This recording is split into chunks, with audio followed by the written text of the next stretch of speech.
Oh yes, happy Saturday, February 17th of 2024. I don't know why I sound like that. I just decided to do that today. But happy Saturday to everybody. Happy what would this be? Good afternoon. Good afternoon for those who are showing up, who are probably going to show up late, for this live stream, whatnot, or whatever. Again, as always, much love, respect, and appreciation to all of you guys. More than likely, notifications probably won't be going out as they normally should, because it is what it is, and it's YouTube, right? So we got a variety of things that I want to, talk about today. Quite a few, I'll say, right? One of the ones that I want to bring up here is the Travis Kelsey. Hopefully, I pronounced that correctly, right? So you can clearly see I have to do this from two different screens, right? So you can clearly see, yo, Mark, what is up? What is up? What is up? What is going on? Good afternoon to you. So as you can clearly see, I got to zoom this in for myself. Um, I didn't understand and I didn't know that the Travis Kelsey thing was a problem or an actual thing. I mean, technically, I knew it was a thing because I covered it before, but I didn't know that it seemed to be such a problematic type of deal when it, comes to who it is that he is dating, right? So you have this one woman here on Twitter by the name of Dr. Lauren Tamar, right? DePorres, right? Hopefully, if I mispronounced the name, my condolences, right? And you can clearly see that this is her Twitter. This is her, right? Went through college. She does the thing, right? She said that my best friend went to school with Travis Kelsey. His best friend is black, and according to her, he only dated black women. So this whole Taylor Swift thing is definitely, I, I'm just trying to figure out, right?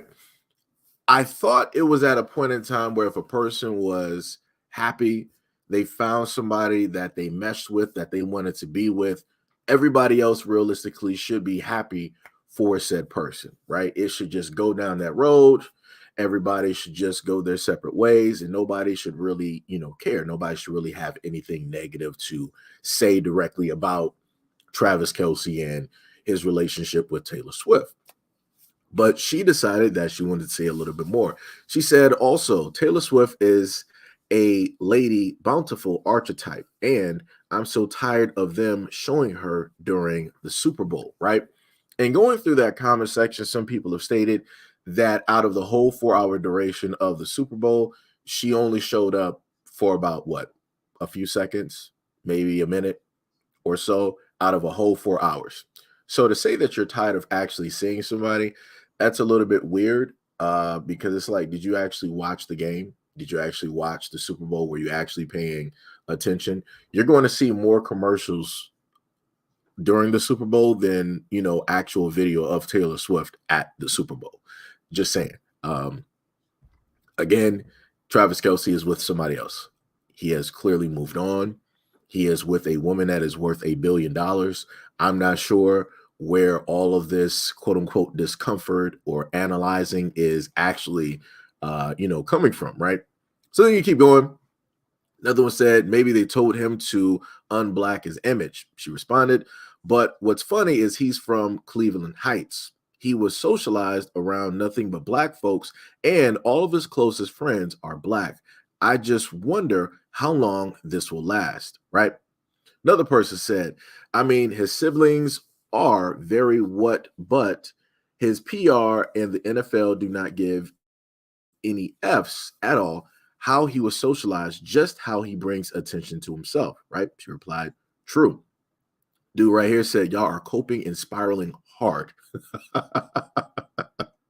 Another person said, the Kim Kardashians dated mostly black men, but she is now dating a Caucasian male. You don't see black men losing any sleep. Sisters that talk black sure love them some Caucasian men. Somebody else also stated that also Travis Kelsey dealt with a Caucasian woman before. He allegedly cheated on Kayla Nicole, who is black, with one. Another person said, had no idea. So again, actually nothing much, Tippy. We actually just started. So the main thing I'm just going over here is that I ran past this lady who was a doctor, right? Dr. Lauren Tamar on Twitter. You can clearly see all the things that she has listed directly on her profile, right? And she was basically, doing this think piece about Travis Kelsey with Taylor Swift. And from my perspective, I'm just as an ordinary guy out here, right? I'm just looking at the fact it's like, okay, so Travis Kelsey was around black people. Cool, great. Why does that automatically mean that he should automatically be dating black women? His friends are black, the community he grew up in is black, he went to school with black. Why does that automatically mean that they have some type of ownership over him and who it is that he dates? That's the thing that's a little bit baffling to me when I look at this thing here.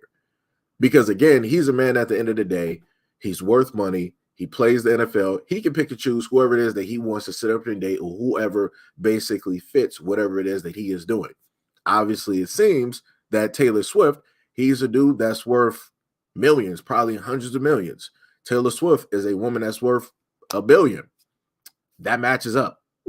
I'm just saying that matches up. It shouldn't be this whole type of thing when it delves into Travis Kelsey's relationship with Taylor Swift. It for me as a black guy, it just don't make any sense. It makes no sense. Like it's crazy to see more women like invested in who a supposed guy is basically dating or being married to versus their own actual lives and their relationships. Again, it's I'm just saying, like, for me, looking through Twitter, it's a little bit crazy. It is completely crazy. Like I said before, I didn't know that this was a type of thing that even actually mattered. And her post actually got like 4.3 million views. Woo! Crazy. Shout out to Mark, Black First Coffee. I'm about to turn on this heat. It is cold in this house at this moment. What is up, David? What is up? What is up? What is up? Much love, respect, and appreciation. Right. So again, I just wanted to make sure, I just wanted to showcase that I wasn't tripping when I saw this directly on Twitter. I just wanted to make sure that, matter of fact, let me make sure to bookmark this. I just wanted to, I can't bookmark that? Wait, hold on. Wow. Wait a minute. If I can't bookmark that, that means she must have deleted this. Wait, can I bookmark this? Okay, so I can bookmark that. I can't bookmark this. Huh. Nah. Wait a minute. Hold on. Let me just let me just do a little bit of scrolling, completely through, just so I can have this on the record. Let me just do that, right? Okay. So I scrolled all the way through. So let me just make sure. Hold on. Give me a little bit of a second, because that's a little bit different. Let me refresh this. I know she didn't. Okay. No, it's still there. Okay, it's still there. I just had to make sure, because sometimes like stuff like that be happening. The moment in time that you can't usually like bookmark something and it takes it back, usually that means that people deleted their post or whatnot, but it's actually still here. So we can see the bookmark and everything like that. Tippy said, I was mostly around white people in school growing up, and guess what? Never been attracted to any dudes except for Henry Cavill and that guy who played Superman. You got Jensen Ackles, the guy who was on the boy. Yeah, he played Soldier Boy. You and also you forgot Omni-Man, Tippy. You forgot Omni-Man. Tippy said, I'm mostly attracted to black men. Doesn't matter the shape. No, like I said, I get that. But this whole thing, yo, what is up? What is up, Gail? Wait, Tippy said, I'm in white dude. Sorry, Sergi. Wait. Oh no, I get what you're saying. But no, but see, the whole thing that I'm saying is like it shouldn't even get to the point where this is like a serious peace on social media. Like and like I told you guys before, there's a ton of conversations that I've passed over on social media, and they stem just like this. They're in this exact same arena. And I'm like, why is this even a thing? I'm like, if this dude, like, let's say Machine Gun Kelly, right? Because I highlighted him before. If Machine Gun Kelly, like, yeah, is the woman, baby mama, or whoever, however you want to set up this, mother of his child, that he has, is that by way of a black woman. But as we can clearly see, he did not sit up there and try to get married to, or was married to, a black woman. It was Megan Fox. So, and people try to make a whole, think piece around that. They were really hyping up Machine Gun Kelly for a portion of a decade. They were really hyping him up. It's like, oh, every time he gets, around, black women and they're interviewing him, look at his energy. Oh, every time he talks about, black women, look at all the nice things that he says. And like I said, you can say something nice and then look at the actions. So, you see how far that basically got people, and then people just kept going and kept going. Started going to a Timothy Charlemagne, and started going to a Jack Harlow, and all these other types of guys. And I'm like, yo, those are guys at the end of the day, and they're going to date who it is that they want to sit up there and date. And 9 times out of 10, they're going to end up dating women who are reflective of them. They're going to 9 times out of 10 get married to women who are reflective of them and their communities. Ain't nothing wrong with that. And it shouldn't be an issue. It shouldn't even be an actual think piece, and especially by somebody who is a doctor. Like, what is going on? Like, all of that education, and this is a focus of a topic? Out of all of the things going on in the economy, out of all the things that are going on in the black community, this right here that ended up getting 4.3, let's look at this together, guys. One post got 4.3 million views. Out of everything that you could have highlighted and talked about, this had to be the thing. 4.3 million views, man. Some more interesting, something that was actually more worthwhile could have actually gotten highlighted and could have been talked about. This wasn't it.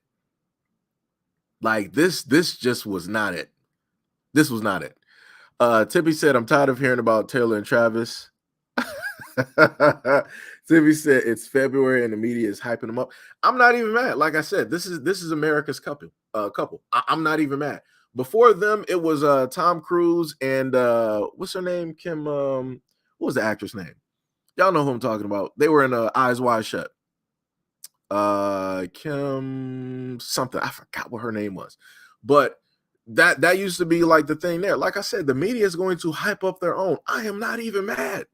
I am not even mad, because this is them trying to sit up there and tell people it is okay to be who it is that you are, right? And then on top of that, it is okay to sit up there and love and marry your own people, right? This is what they're saying. And they're also trying to put out there like, yo, this is the image that we want, and we want y'all to create more kids. I get it. I have no problem with that. They are in control of the media. They are going to protect. They are going to publicize, celebrate their own. I'm not even mad at that. I am not mad, because I get it. I 100% get it, but this should also tell people why representation matters. Because for a lot of people that sit up there and think that representation doesn't matter or it shouldn't matter because we're all this and we're all American. Nah. That's all very good in thought. But in actuality, representation matters. If people are to basically get anything from the Travis Kelce and the Taylor Swift thing, it is that representation matters, and that America is going to sit up there and show you who it is that should be representing America and how the love should actually look like, right? Because I want people to understand that there are different messages that are being sent out. And I've been saying this, I've been noticing this for years, decades actually, because I just had a conversation with my mom, and she had told me how back when I was in high school, I was highlighting and noticing certain things. And this is when I'm a teenager and I'm looking at the commercials, I'm looking at the media, and this is what I'm observing, and I'm seeing the message at a young age. So it's like, if I'm able to see this in high school, how is it that everybody else is not able to see this? Because I told people before, like in the 2000s, I noticed how they started trying to push the whole narrative of black dudes and everybody else, right? I saw that, right? But it wasn't, in a sense, ultra heavy, right? It was a settled type of, it, sorry, not settled. It was a subtle type of thing, message that they would put out there, right? And that was in the early 2000s. And then later on, let's say like in '06, let's say '05 to about like a 2012, if not a little bit more type of thing. They went from that to start pushing commercials of black women in the media for food commercials, clothing commercials, not having a man. And I'm like, women don't notice this? I'm like, women aren't paying attention to the, how it is that they're being represented in the media, how every single time that they're going shopping, they're going to the market, they're going to get a car, they're purchasing a house, they're celebrating their success. They just got their degree. There is not a man present. Everybody else is there, but there's not a man present with them to celebrate these achievements or to, be a part of these different things that are taking place. And then especially when it deals with black women having kids. I can't tell you for how many decades I done seen representation in the media of black women primarily being by themselves, going shopping, buying, or spending time with kids. I'm like, okay, that's a black woman. I'm like, okay, those are black kids. I'm like, okay, so where's the father? I'm like, so you mean to tell me what y'all just couldn't find any black male commercial actors to fit the role? And this is why I said before that people got to understand that representation matters. There's a type of psychological warfare that is going on in and around you. So when you get bombarded with a ton of these advertisements, like I said, I'm on YouTube a lot, and I see the ads that are out there, and I see how it is that they're pushing this narrative of black women being with everybody else. And I'm like, oh, and I'm like, hold on.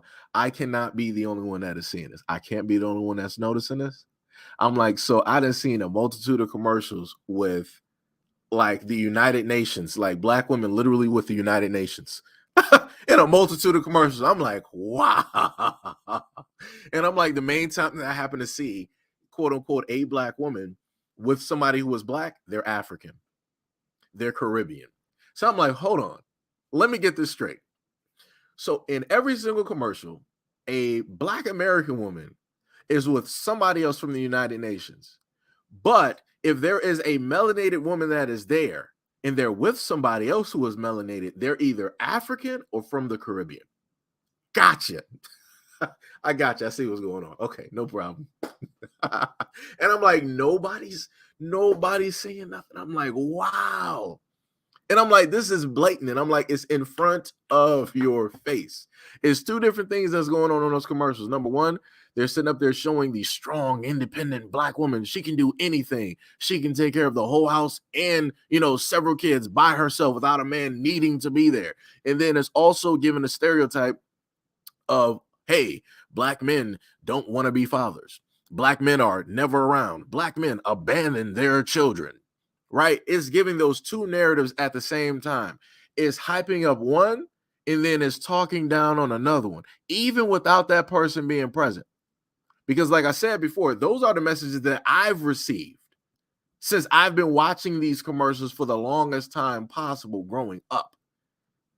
And people wonder why it is that we inevitably have conversations where we're talking about, oh, black men are never there. They always abandon. Yeah, because they're sitting up there giving you images.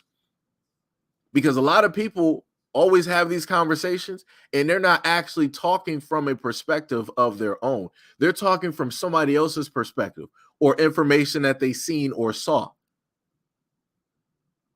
Like I said, it's crazy. It is completely crazy directly out here. And I told people like, yo, the programming and the brainwashing out here is so strong that people don't even realize it. Like it's on autopilot. They don't even have to work that hard in order to publicize or to push certain narratives anymore. All they got to do is just put out one piece of information. That is it. That is it. Like I said, representation matters.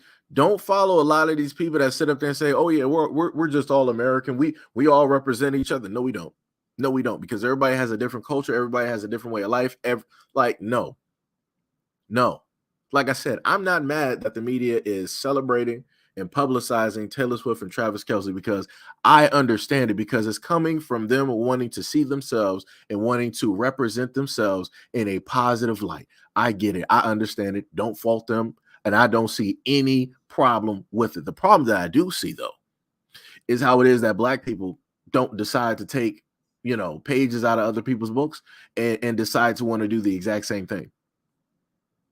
Because it's amazing to me that whenever we want to really publicize somebody's relationship, we're publicizing the negative.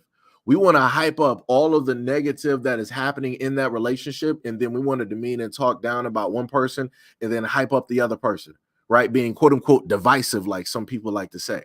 But when you have positive Black relationships and positive Black marriages, nobody is trying to hype those up. Nobody's trying to do a thesis online, a dissertation online about those Black relationships. Nobody's trying to do that. Trust me, and I'm online probably more than a lot of people. I am there. I'm in the IGs.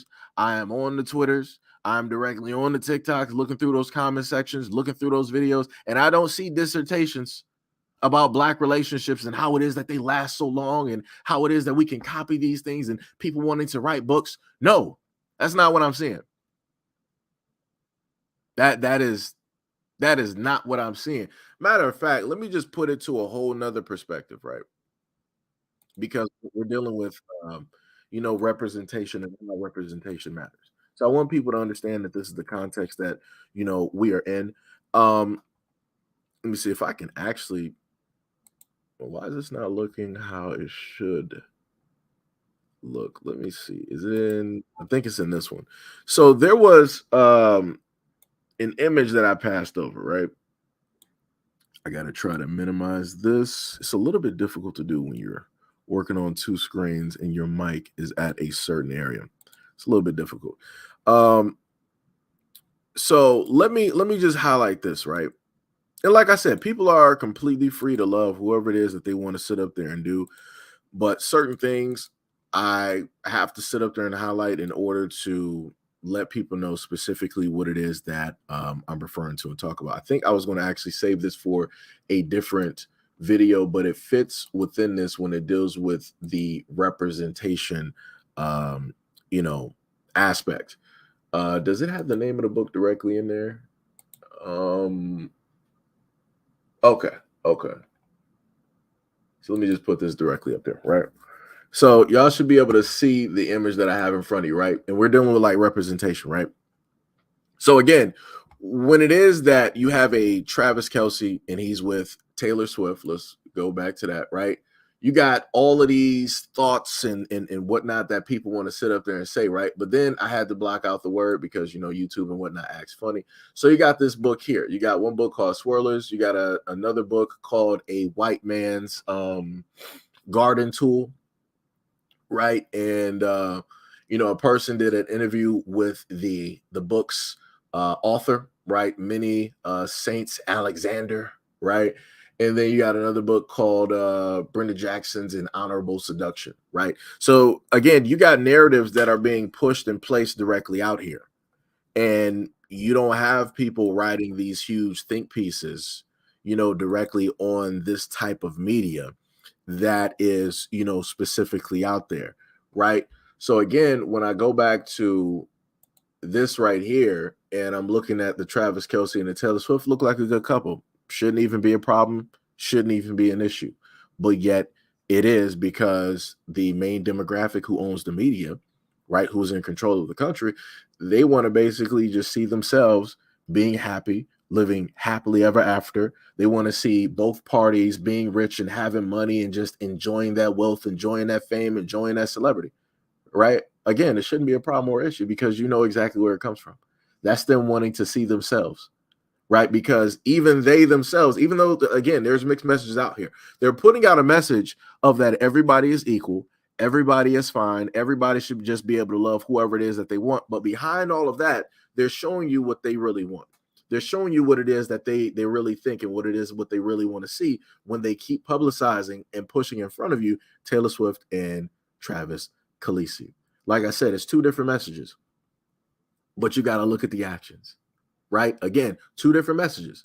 You got them pushing Black women to be a part of the United Nations with every other group of men directly out here and publicizing that. They especially are, putting Black women with other men who are here directly in America in a multitude of, commercials.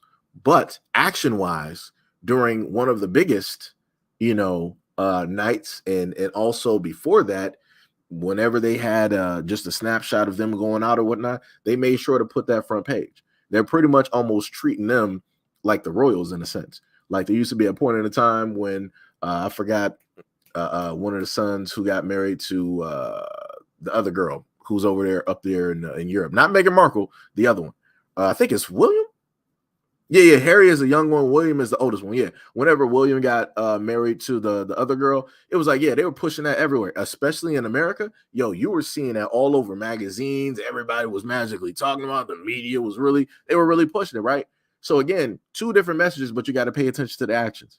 And I think that people tend to miss that when a lot of these things are getting, placed, directly out there. Yo, Andy, what is up? What is up? Much love and appreciation to you and yours out there in the UK. What is up, Nook Nook? What is up? What is up? What is up? Black First said spin cycles. Andy G said television. Tippy said I don't watch TV except for WWE Elimination Chambers next Saturday. Of course, you just had to put that out.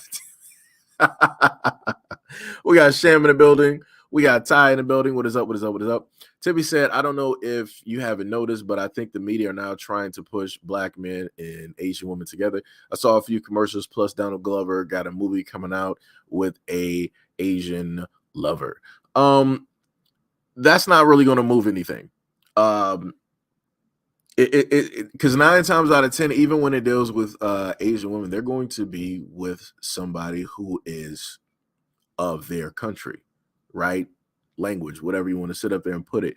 Some of the ones that might move around, I would sit up there and state maybe Indian women, because of how you got the caste system and colorism directly over there, and how you have some of the more melanated Indian women. They're not really looked at as beautiful or seen as beautiful, by the rest of their nation. So those might be some of the ones that might move around, but that'll probably take about a good 20 years. I put it because things ain't really, it's not like you really have like a huge immigration of like Indians coming over. So I would say that would probably take about like 15 to 20 years to really see any type of like actual movement in that area, because to my knowledge, there's not a huge demographic in America of Indians here. So they're not really going to push that. You got a nice demographic of Asians here, but even still with that, you're still dealing with two, separate groups and ethnicities. So Asian people usually stay in Asian communities. Black people usually stay in Black communities or multicultural communities. So that's still going to be very far and in between. Because it's like literally, if an Asian woman wanted to find a Black guy, she would have to leave her community to go find that Black guy. Same thing with a Black dude. He would have to literally leave his community to go find, that Asian woman in whatever, state that, she's in or whatnot. So they can try to push that, but it's not really going to be, nothing's really going to happen, with that one, right? They got two main staples that they really try to use, which is Black women with the United Nations, or Black guys just with certain women here in America. That's pretty much it. Those are the only two narratives that they can actually successfully keep pushing and actually make money off of, and generate some type of talk directly off of those things. And like I said, when it came to those commercials, I wasn't the only one to sit up there and notice that, because I remember in the 2000s I would see True Americans in the comment section deciding to talk about it. It was like, yo, why are they really, why is the media trying to push this certain type of narrative? I'm like, yeah, I was like, I know if I'm able to say, I know for damn sure y'all able to see it. And they were talking about it. But now it's like, because it's it's normal just to sit up there and see it in commercials. It's whatever now. It's still people still talk about it, but they're not talking about it as much as they, as they used to, right? So again, they're getting people used to, certain types of things. Again, they're using psychology, psychological warfare directly out here in order to normalize and get people used to, certain, types of things and all this other type of stuff and yada yada yada yada yada, right? But then now that brings me into the next thing here, right? And I want to just give a shout out to Chris Brown. There's a lot of, I'm just going to be very specific when I state this. There's a lot of Black women out there that do not like Chris Brown, and that stems from 15 years ago, right? Chris Brown, when he was young, he got into a back and forth with Rihanna. They were driving, and yeah, again, they were young. And the main thing that I tried to point out to people and that other people tried to point out to these women is the fact that Chris Brown was young when this happened. And then later on, even Rihanna, she was like, yo, she basically forgave the dude or whatever. They forgave each other or however it was, and they were fine and dandy. But for whatever reason, you still have a lot of women that want to live for Rihanna. They want to basically speak for Rihanna. They want to try to bring this up every single time. Like, oh, you know what Chris Brown sat up there and did to Rihanna? How dare you sit up there and still support him? If you support or like Chris Brown's music as a man, that means that you are for DV against Black women and da da da da da da da da da da da, right? So what happened was that Chris Brown, right, has done a lot of things over the years, right, musically. And he had an AMA tribute to Michael Jackson pulled last minute for unknown reasons, right? And then you had the whole thing at the BET Awards, right? And now you have this one to the right side of the screen. Chris Brown said, I was asked by the NBA to play in the All-Stars game this year, only for them to call later and say they couldn't do it because of their sponsors like Ruffles. At this point, I'm sick of people bothering me and I'm tired of living in the effing past. I posted the email so y'all can see. The NBA is still trying to get me to come and sit courtside, not effing happening, right? So then the smaller print said that Chris Brown drops Air Jordan sneaker design and claims that Nike won't work with him, right? And so then underneath that, you see two different things. So in the IG comment to the very far right, it says from Chris Brown official, Dublin was amazing. Love y'all.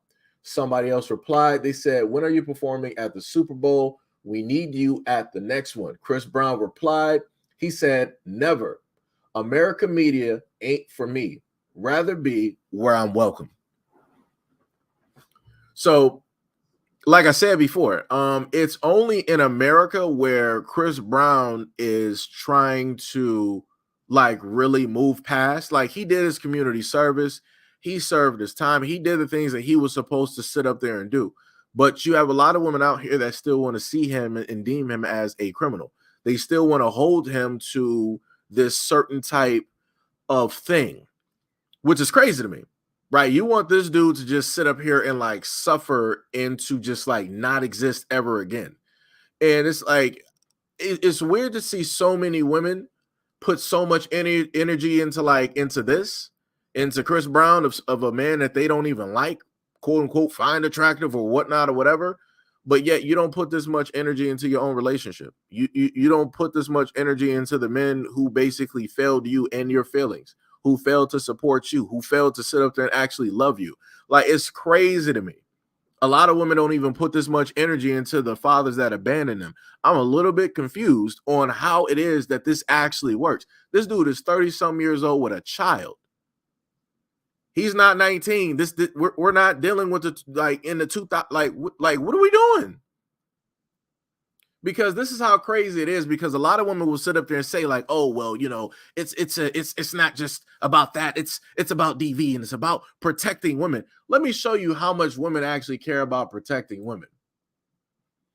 So these were some guys who have DV cases against them, right? They got documentaries and everything, right? Dr. Dre leads energetic Super Bowl halftime show, right? But we all know Dr. Dre has had some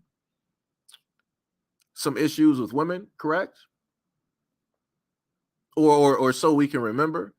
And then we got Ozzy Osbourne, right? Ozzy Osbourne, deeply honored to be up for his second Rock and Roll Hall of Fame nomination.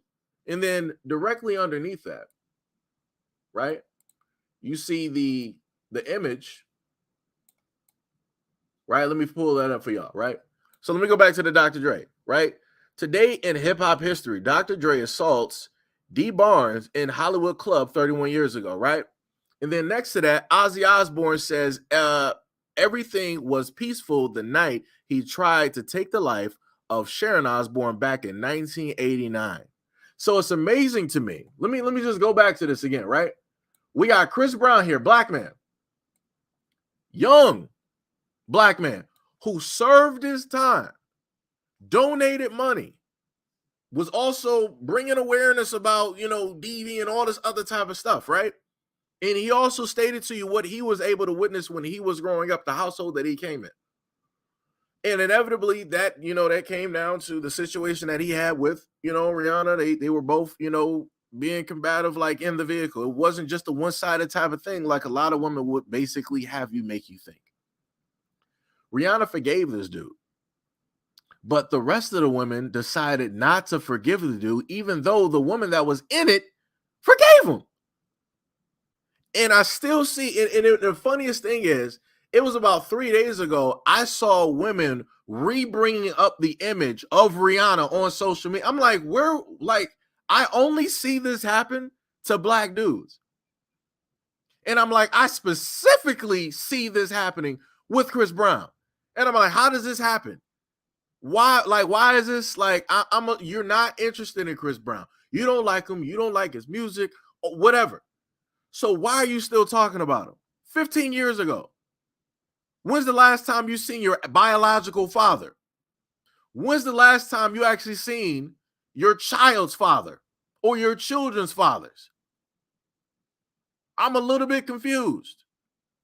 More energy into this man in trying to keep him held down to this certain type of, I don't even know what the hell to call it at this moment in time, but you're trying to hold him there. But yet, again, you got this. Why aren't these same women talking about Dr. Dre? But I bet you they got like a Beats pill, or they got Beats by Dre, earbuds and all this up. But you're talking about, you care about DV though. Okay. Then you got Ozzy Osbourne. What happened? How come these same women ain't talking about Ozzy? He literally tried to take the life of his wife. But women out here talking about they care about DV, and they're just trying to bring awareness and trying to make sure that people know and never forget what Chris Brown did to Rihanna. Why aren't you doing this to all of the other men that are celebrities as well? Huh? What was the guy that I covered? Chad Wheeler? Didn't he perform DV? How come I don't see women still bringing that up on Twitter? Crazy how that works. Crazy how that works. That's not the point that I'm saying, Tippy. The point that I'm saying is this. I'm looking at two different fronts of Chris Brown being attacked. Number one, we of course, for those who basically know, you got the Jay-Z effect, right? And during those times when that happened, Jay-Z had like wrote something on Twitter. I forgot, or IG, I forgot what it was. He had wrote something. I remember, but I don't have it specifically in front of me, right? It was some vague, type of things and all this other type of stuff when it dealt with, Rihanna and all this yada, yada, yada, right? So behind the scenes, yeah, you got the media sitting up there doing that. You also got the Jay-Z effect directly out there, even though Rihanna is clear-cut married. She's on her second child. She's happy, living her best life. She ain't even on this situation. It's everybody else. And one of the main driving forces that I want you to understand, Tippy, beyond the media recently trying to like cancel and do all of this, like Chris Brown, you had a lot of black women in the background that were at the forefront of this. I think I even showcased this in some live stream years ago on Twitter, on how you would just see all of these things where black women were just posting all of this stuff about Chris Brown and yada yada yada. He's not a good person. He's not a good guy. He deserves whatever he gets and all this. I'm like, where is this even like? What are we doing right now? How are you more mad about a situation than the woman that was in the situation? How? How? Like, I'm confused. No, Tippy, I get what you're saying. He was like, black women don't care about sharing. No. The point that I'm making is a lot of black women online said that they highlight what Chris Brown did because they care about women having to go through DV, and it should never be forgotten. But as I stated before, it's real selective. If you are a man like Chad Wheeler, who ended up performing DV against a black woman ain't gonna have nothing to say. That's why you don't even see a post up here dealing with Chad Wheeler, because they don't legitimately care. It's only specific when it deals with certain types of black men. Chris Brown is one of those certain types of black men. Again, I don't know if Dr. Dre has performed community service, all this other type of stuff, yada, yada, yada, whatnot, or whatever, so far, whatever, right? But this is the main thing that I've continuously seen. Let me just do it this way. This is the main thing that I've continuously seen with Chris Brown countless times over the year. Like, they're literally playing with this dude continuously. And this is why I don't get mad. Like, if Chris Brown wanted to be like, yo, I'm not performing no more in the United States, I'm just going to be performing like over there in Europe. Like I said, I get it. You go over there and get your money. I am not even mad at you.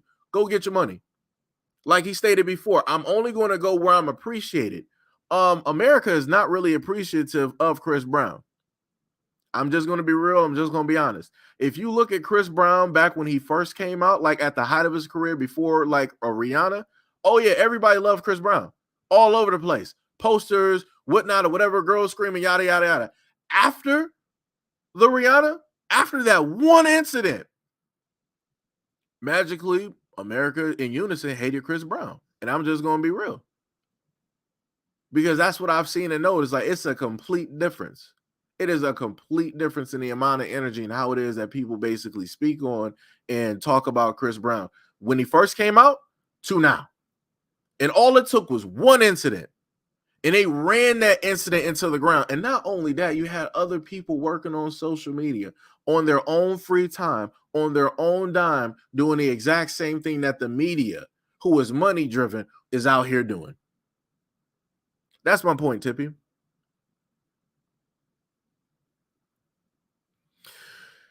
You said that I'm saying that women that don't like Chris Brown don't have the power to cancel his shows, cancel his tours, or whatever. White people control all of that. So you're telling me that black women don't have no type of control on nothing. Tippy. Come on now. Tippy said, well, what Chad Wheeler is doing now, black women did come. No, they didn't. No. The same way that they've been coming for Chris Brown for 15 years. No, they were not coming after Chad Wheeler like that. No, they weren't. No, they weren't. No, I can. Whoo, lady. Remember, you've been here long enough where I covered the things dealing with Chad Wheeler. And I pointed out to you on social media how it was dead silent by even the divestors on not really sitting up there talking about this continuously, how it should have been talked about. And I've listed other incidences where the same things have taken place and it was pretty much dead silent. But yet, if you bring Chris Brown up, magically everybody's perking up. Like they done took some speed and now everybody got a lot to say.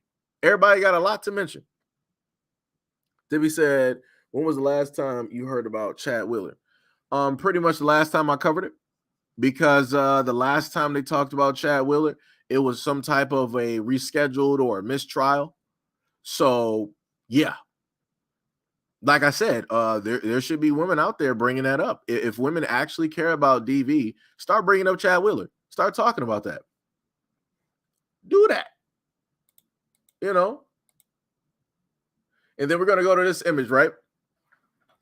So in the I gotta actually go to another picture just to highlight this because I can't even actually see this properly. I gotta scroll all the way to the far end. Okay, there we go. So in one of the images that we got directly up here, it says an image of the uniform this year's game with him being on Lil Wayne's team. He will be in the blue uniform, right? So these are the emails that he was talking about, that Chris Brown is talking about, right? They said in the next one, they said NBA All-Star 2024 welcomes Chris Brown. Welcome to the NBA All-Star Weekend. We are thrilled that you will be part of this weekend, right? And it shows you the venue, the event, ESPN All Celebrity Game, show date, and they got some other stuff directly down there. And in the third image, it says, I was asked by the NBA to play in the All-Star game this year, only for them to call later and say that they couldn't, right? Because of the sponsors and yada, yada, yada. And again, I appreciate it. So, like I said, they're playing with this dude literally publicly. They're making fun of it and playing with this dude publicly on purpose. And it's allowed to basically take place and happen. The only, I'm going to be real. You might have like a few, amounts of women out there, black women that support Chris Brown, that love Chris Brown, but you got a whole bunch of others that have been making it their job for 15 years to be on social media to continue to make posts about this dude. And those posts generate views. So what I'm saying is that these types of things, they have an effect. Like I said, I'm on social media. I do this. So as I can sit up there and tell you that when people happen to get views, like the one lady I showed you, she had like 3 million people that basically viewed her post. That's a lot of people. Like that's a lot of people that's looking at the opinion of one person and then, spreading that opinion to other people. Because again, 4.3 million is a lot. Then you got to think about the shares and the comments and all the other type of stuff and yada, yada, yada, and so on and so on and so on and so on and so on. Timmy said, black women don't have the power to cancel or control what Caucasian men own. That's what I'm saying. Okay, I got you, Tippy. No problem. I got you. So, Tippy, who were the people that got Biden into office? I'm just gonna ask that question. If anybody can tell me what group of women got Biden into office, write that in the comment section for me, because I covered it. I did videos. I might have even did a live stream about it, and I sat up there and gave a very nice warning about that. Gave a very, very nice warning about that too. So if anybody knows, let me know who are the people that were stated to have gotten Biden directly into office, who were going around in their states stumping hard for Biden. Who were the women that Biden congratulated when he won?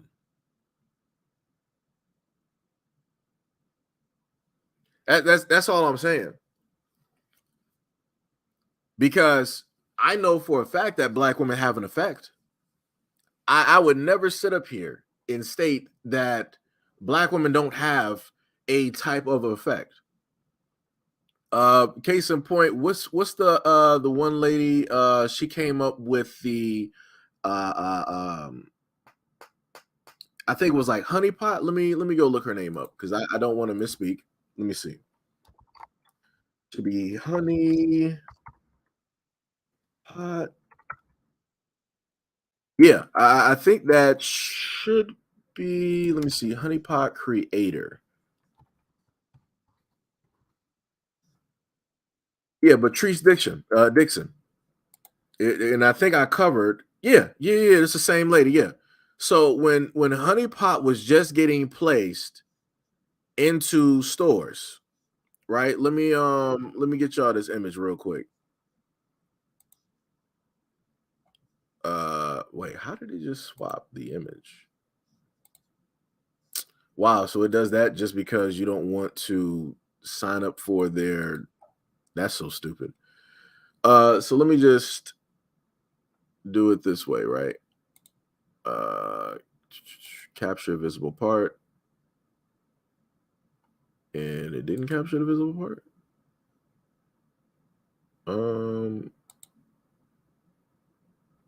You have to be kidding me. All right, so it's not doing that, which is a little bit weird. Okay. So this is what we're gonna do here, right? To show you the effect that black women in a sense have, right? This is Miss Patrice, right? And she is the black woman that came up with honeypot, right? And the reason why she was successful is because of the backing of a lot of black women, right? So you can clearly see, well, it didn't like show. Wait, can I move up? Yeah. So in the image right here, this is like one of the images that I had up on a video that I did. It was like a year or so ago, right? I think this is her and her husband, I think. And this is her looking at the stock that they put up in Target. Like she literally had, her own. Yeah, this is back in 2020, right? And she said in this one article, it was like Founder Spotlight, Honeypot CEO grateful for the hate mail pushback, 3/16/2020, right? She got hate mail from a quote unquote Karen and all of this other type of stuff, right? But again, black women enabled this to be a thing. Black women caught on the fact that, yo, this is honeypot. This is like all natural. This it doesn't have all of the chemicals that basically mess with our body and all this other. And black women were sitting up there really supporting. They were the driving force directly behind that. And because of black women, Miss Patrice was able to let me make sure that I get this correct before I sit up there and let me see. Make sure I get that.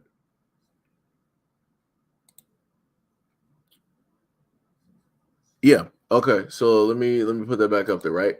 So because of black women, it said you type in honeypot creator sells company, right?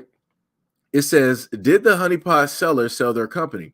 Feminine care brand, the honeypot was entered into a deal to be acquired by Compass Diversified for 380 million, excluding working capital and certain other adjustments upon closing. The honeypot will continue to be led by its current management that includes co-founder and CEO Patrice Dixon. So that was as of January 19th of 2024. So she, because of black women coming out and supporting her company, basically grew to the fact of that others out there saw it. It was like, oh, you seem to be doing pretty well out here. Let us just sit up there and hand you some money you never basically seen before. We're willing to sit up there and buy your company for 380 million. She sold and she sat up there and got 380 million. And now because of that, you got black people online that are also mad at her for selling. And I'm like, how do we get here? How do we get here? But my whole main point is this. Black women do have power. Black women do have control. Black women have a crazy amount of money. You might not, specifically see it. Black women have a crazy amount of actual, pull and whatnot. I'm talking about together, right? Together. When black women actually like get together and they're focused directly on something and they're trying to get that done, they can sit up there and get that shit done. We've seen this before. So I myself, knowing and being on social media and being able to witness a multitude of things out here, I cannot sit up there and say that black women don't have any power, that they don't have no type of control, because they do. They do. Like it is out there and it is present. I didn't know it was actually going to like reverb directly back to that threw me off. So when I flipped the Streamlab, sit up there and went directly back, I was like, yo, that's crazy. Sham said, I don't know. To me, the culture has changed a lot. I don't really like gossip and drama too much. I feel the women who do that stuff are that type of women. Andy Yee said it wasn't such big news in Britain. Tippy said the older white families who control everything, you think it's black women. Again, Tippy, I'm talking about America. I'm talking about America. This is why I brought up the example of Biden. The main ones that got congratulated on getting Biden into office, and even Biden said it himself, he congratulated black women. He thanked black women for the work and the job that they did. Black women were on social media all over the place, was sitting up there specifically telling people, like, yes, Biden is in office due to the work and the energy of black women stumping for Biden. I literally got video. I literally have video of black women saying this, and I'm talking about these are prominent black women in the political space. And then black women had to start going into a fight mode when it dealt with women of other communities coming in and saying, like, oh no, we were the reason, our votes and our women were the reason that Biden got into office. And black women had to push back, was like, no, no, sit this one out. Y'all didn't do this, we did. So, so that's what I'm saying. Let me see. Edward, what is up? What is up? You said Beulah from Fiji. Whoa. You talking about somebody's from Fiji on here, or are you talking about you?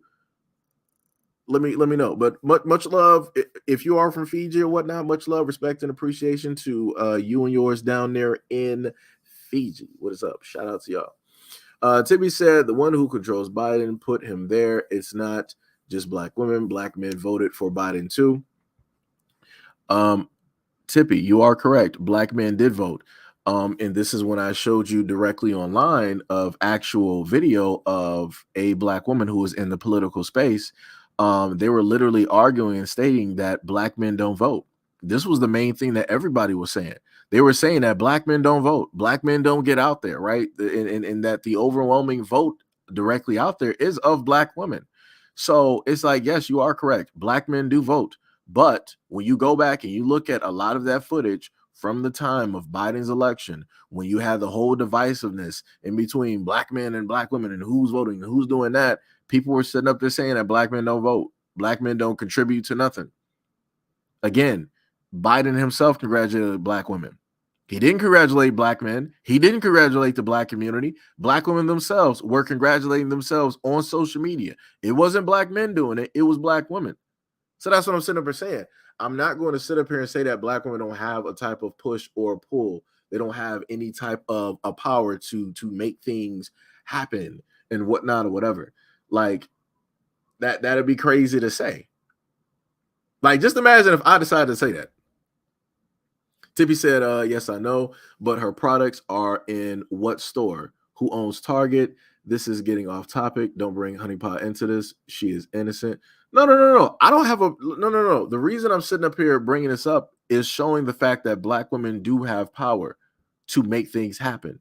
The only reason that Honey Pot was able to she was able to get that $380 million life forever changing money was because of what black women initially did, how black women initially supported. And you see where that support basically got that black woman, got that black family. That's what I'm saying.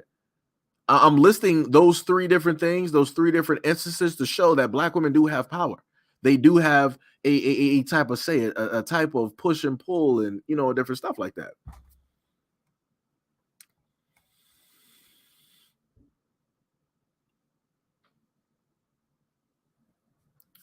No, I'm going back to the comment that you said before. You said, Seji, I'm saying that I think you were trying to say black women, but you type is specifically saying that, Seji, I'm saying women that don't like Chris Brown don't have the power to cancel his shows, cancel his tours, or whatever. White people control all of that. I'm going off of that comment that you said, right?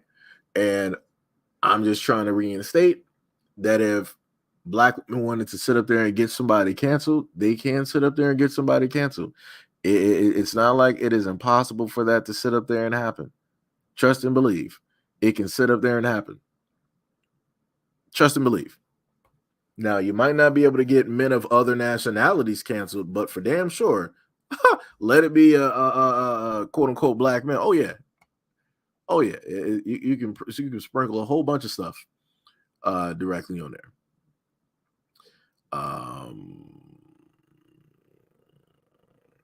Tippy said it wasn't just black women, though, Seji. Black men, white men, and women at that time thought Biden was a good choice. You said, of course, you're going to see mainly black women on the media. Daniel said, how do we know Honeypot didn't get a hostile takeover? I mean, we don't know. She would have to be the one to do I still have that up there? I would actually have to flip it back. She would have to be the one to specifically come out and basically say if it was a hostile takeover or not. 380 million is a lot of money. I understand why it is that she sold. No problem. You can do whatever you want to sit up there and do now. You don't have to work a day. You don't have to invent. You don't have to do nothing for the rest of your life. Literally 380 million. I'm pretty sure, irregardless, a lot of people will sit up there and say this. A lot of people say, like, yo, I got integrity. I got this. I got that. A lot of people are not going to turn down $380 million, knowing the fact that this can forever change the life of your family. You can go out there and just be solely off grid. Nobody even has to know who you are at this moment in time. You can build, you can buy, you can do whatever it is that you want to specifically do. And again, a lot of people are not going to turn down 380 million. A lot of people have never even seen $1 million. So then just imagine getting offered 380 million for something that you created. And I want to note that all of this took place all within the realm of like 4 years.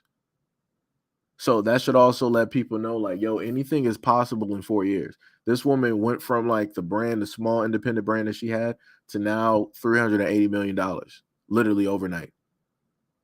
Anything is possible. So again, I want people to, keep certain things directly, in mind. Gail says, so true. Sham said, I think we as Black women do have a lot of political weight. However, when it comes to dragging Black men, I think we get used more as a tool by white people than having a force. Yeah. It's easy to basically allow and to have that happen. It's easy. Like I said, the old machines of yesteryear that used to, portray Black men in a certain light, that want to tell, certain types of, they don't have to put out those machines no more. All they have to do is make a social media platform and allow Black women who feel a certain type of way about Black men air out their grievances.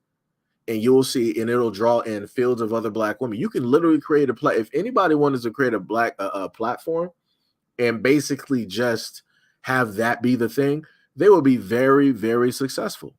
Very successful. They will be ultra successful. Like, the amount of money that they would get is crazy. You've had Black female content creators who have literally created content like that, and they were hugely successful, still hugely successful to this day.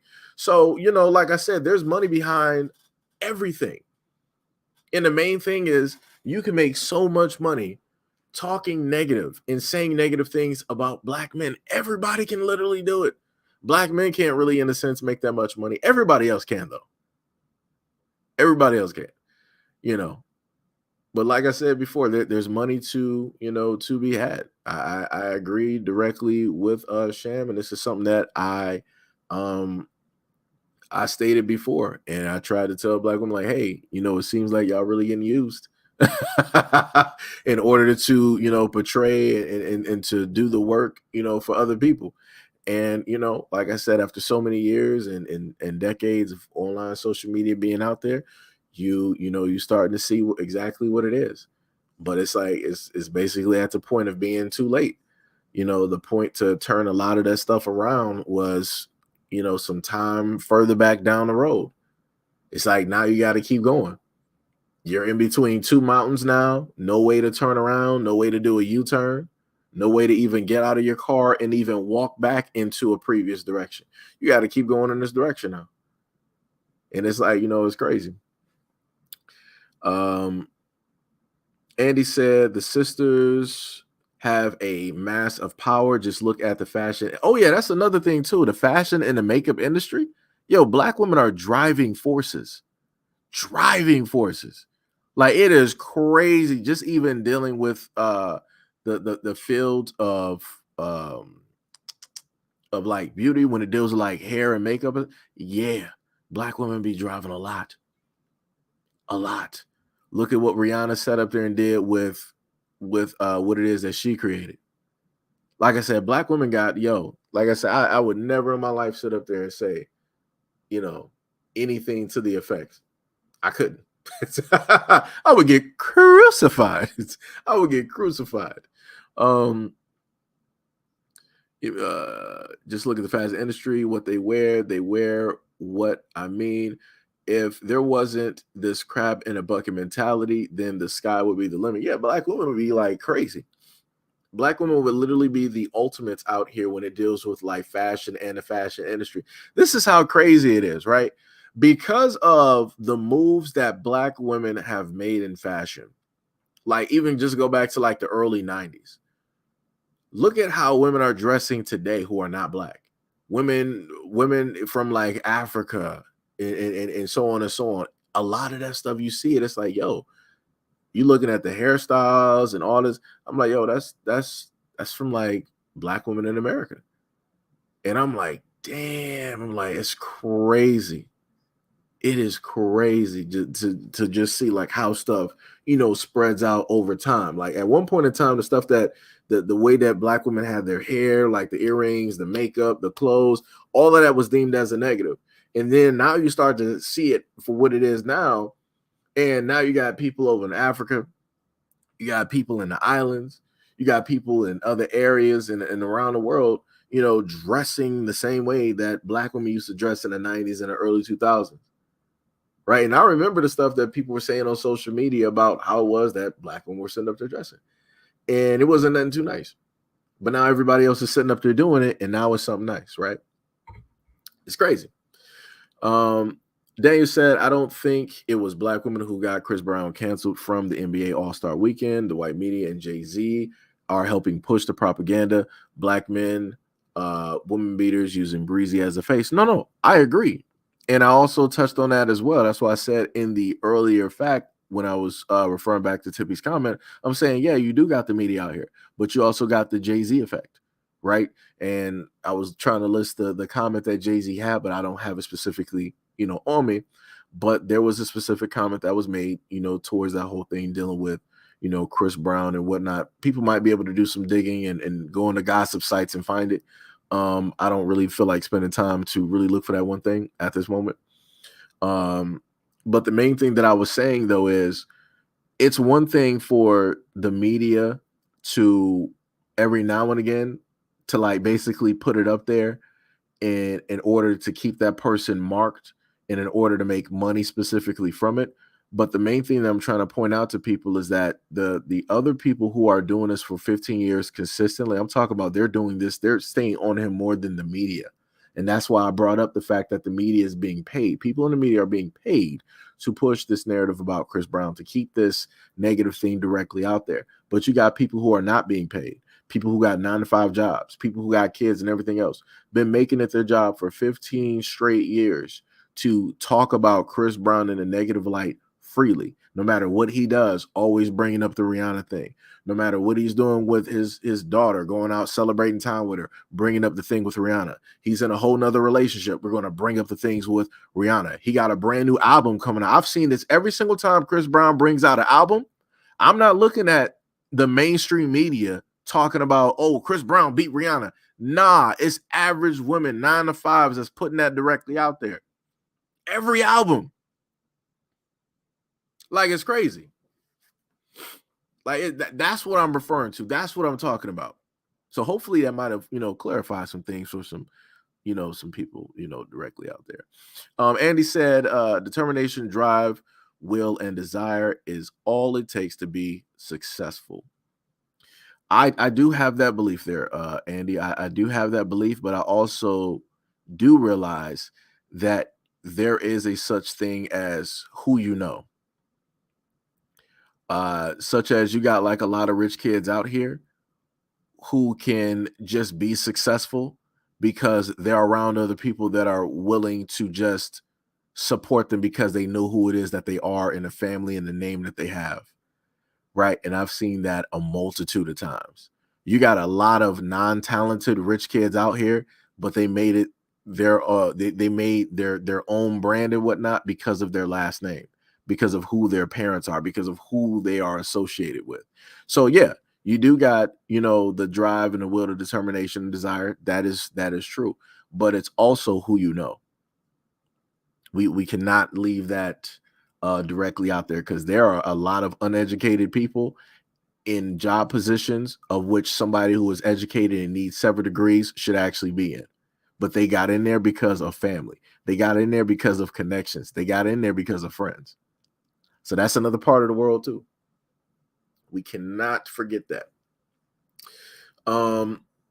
Sham said it doesn't help either when black media went from portraying black men as successful, loving family men like Family Matters to baby daddies on reality TV. The funniest thing is, that was something that I've noticed. You can go back to the early 90s to really start seeing that. Like the whole representation of like a baby daddy type thing take place. You can go back and look at like the Morris, the Ricky Lakes, the Montels, who else am I missing? Jerry Springer. I think I list Maury. I don't think I said Maury. You got Maury as well. You also got the Tyra Banks show. You got quite a bit of shows that were doing the work of, yeah, we're gonna make sure to highlight and show black men as this one thing for over 30 years, and then we're gonna make sure to show black women as this for over 30 years. And people can start to see what this has started to culminate into.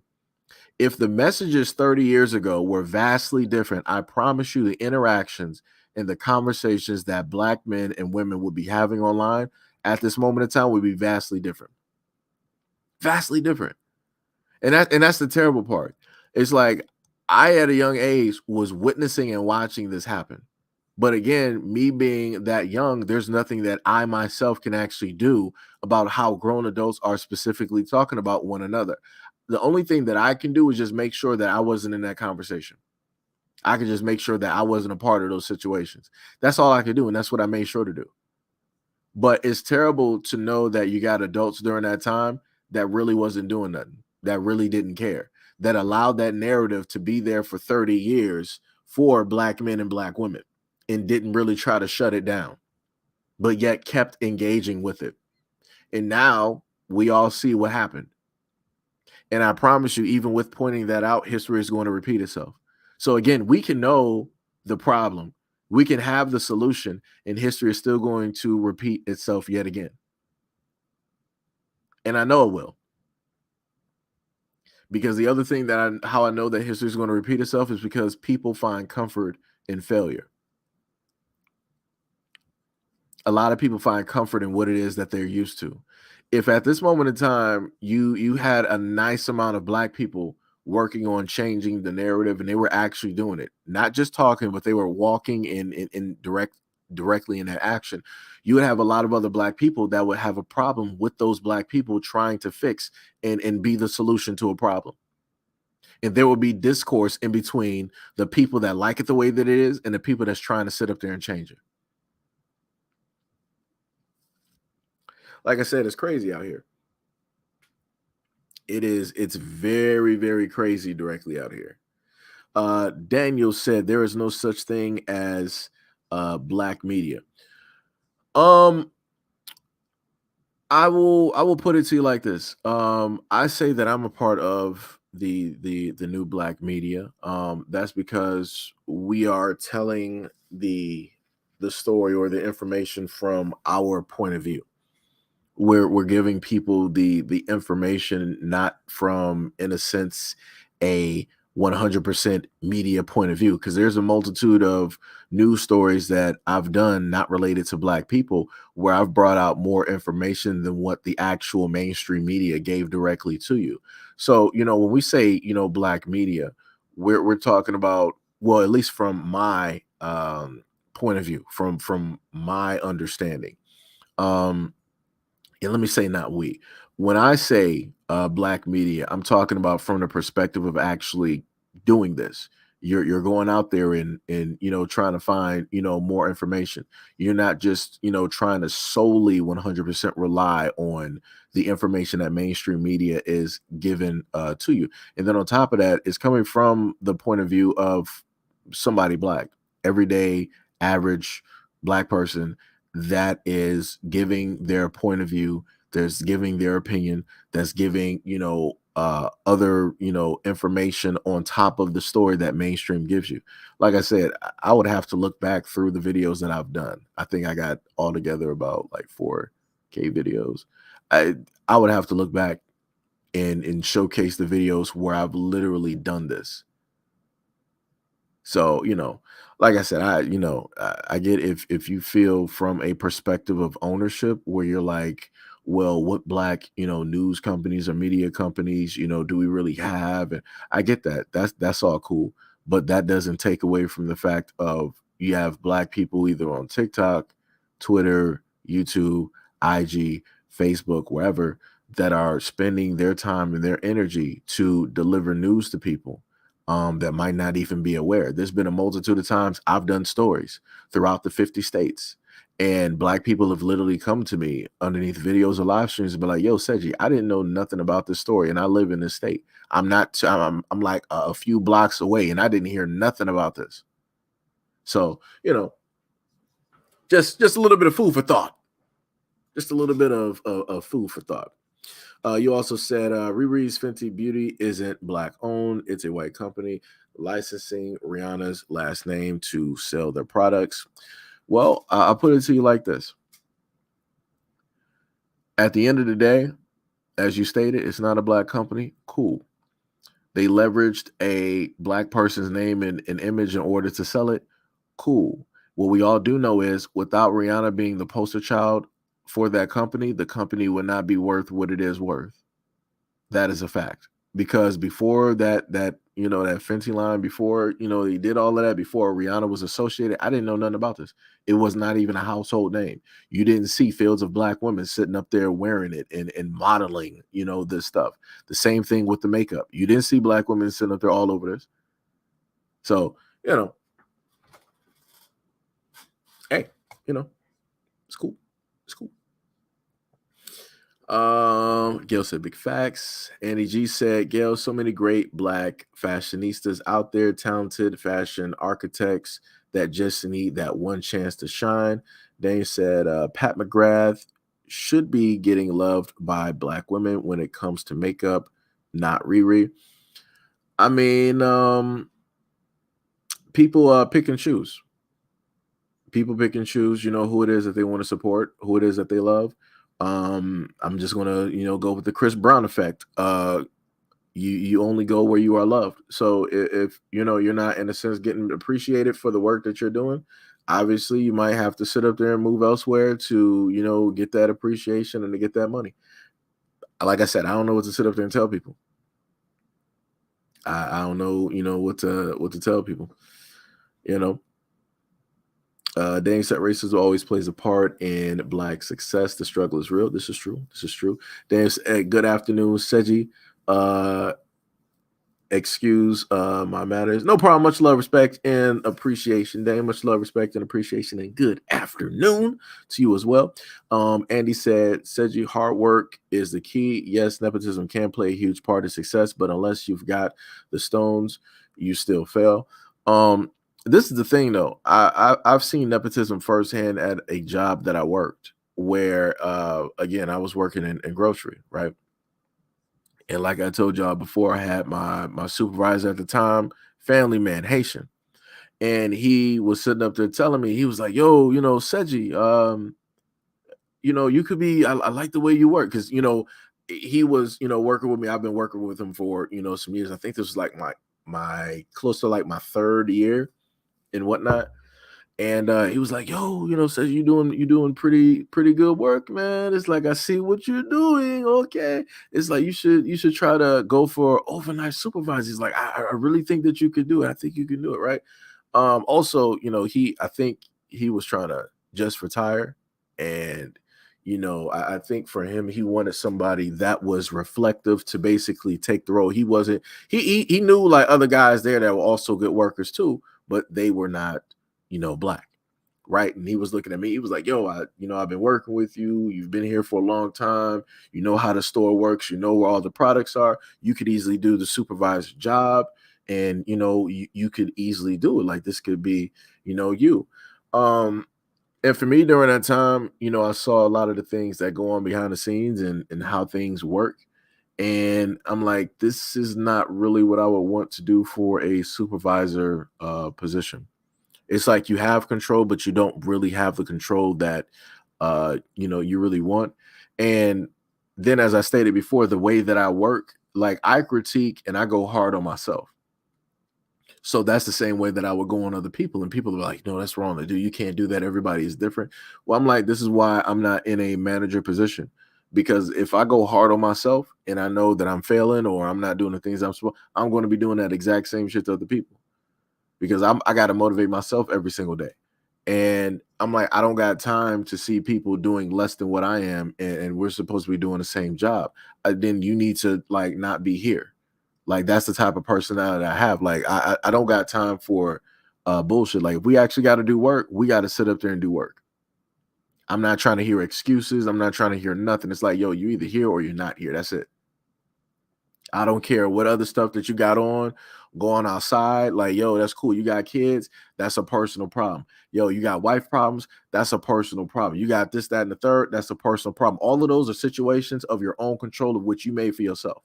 You knew that you wanted to work, you knew that you wanted this job. So I expect you to leave those things directly outside of the door because this job, once you're here, that's the only thing that matters.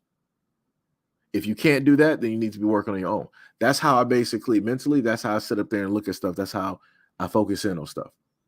Because when you want certain things, you got to be able to commit to a sacrifice.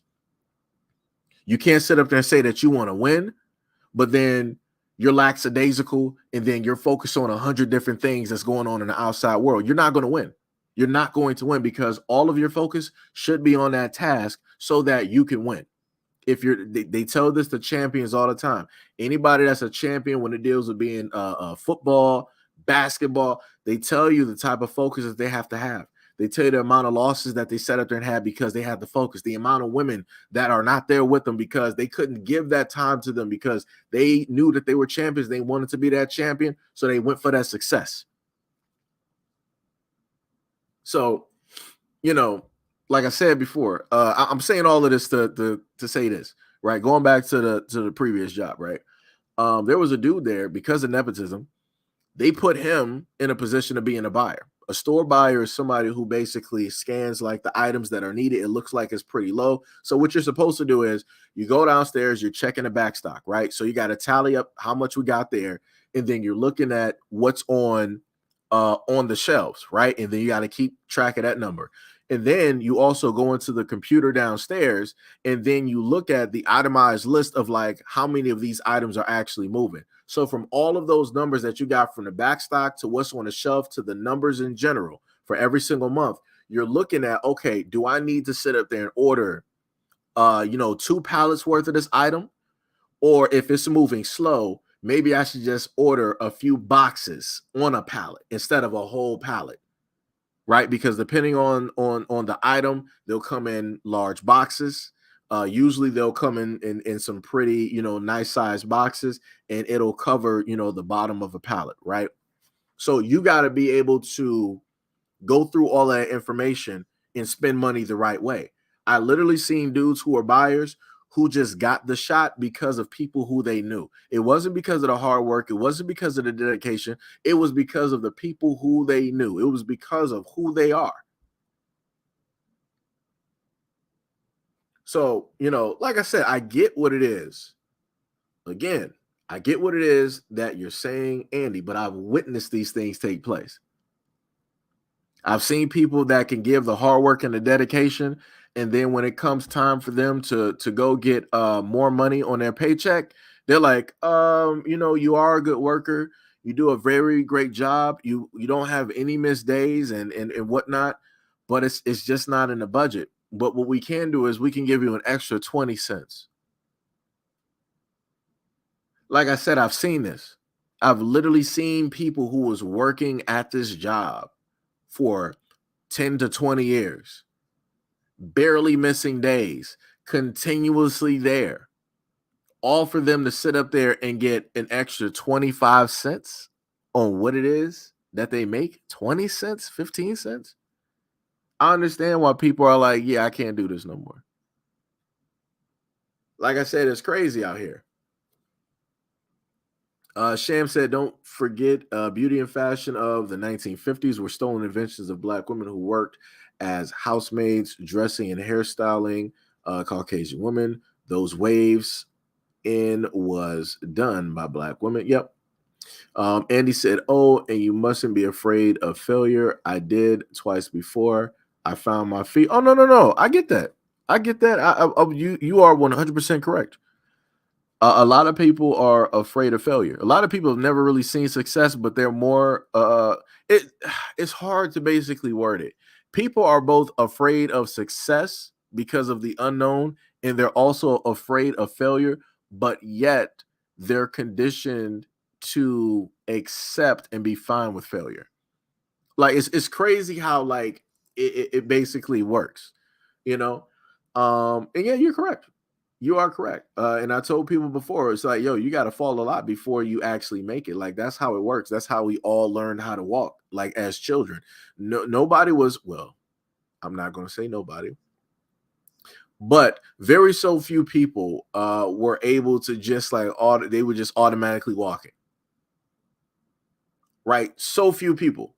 So few people can just sit up there and say like, yeah, I was just at one moment, I was just on the floor. And then, you know, a little bit of time within the same, you know, part of the time I was walking. Few people were able to say that. Few people. Daniel said I meant corporate Black America. No, I figured you were, you know, you were in a sense like saying that. That's why I listed that as well. And then I was also stating that, you know, the reasons of, you know, my perspective, you know, in a sense, you know, doing it and, you know, different stuff like that. Sham said, when I'm wait. Oh, okay. You said when I'm talking on Black media, I'm not talking about Black owned because back in the 80s and 90s, Black people never have owned their own shows. So Black media is just media that is targeted towards us. Okay, I get that. I get that. David said, Fenty Beauty is Kino. Kino is the one making up trillions while Riri gets chump change. I mean, that's usually how it works. Somebody is going to get like a slice of the pie. That's usually how it works. But you know, she's pretty much a billionaire now, and hey, she can decide to do her own thing if she wants to. Have her own company. She got money to sit up there and do it, and then she also got the backing of Jay-Z as well. So if she really wanted to like get some stuff moving, she could actually do it. And then on top of that, she got what's the name? She got ASAP Rocky, who was an artist as well, and he showed up in her shows. So you know, if she needs somebody to model and she want to start up really her own thing, she could do that. She could start up something called Riri. She could easily do that. She could be like Riri by Rihanna or something like that. She could easily do that. You know. Tibby said you skipped what I said about strong women. Tibby said, is Kino Asian owned or white owned? That I am not sure. Sham said, as if Black people even try to own any portion of the media, understand they would get sabotaged real quick. The only way for Black people to actually own their media is online. I mean, that too. That too as well. And Black people could, you know, do something, you know, online when it deals with, you know, ownership and, you know, those different types of things. What just happened to? Let me see something.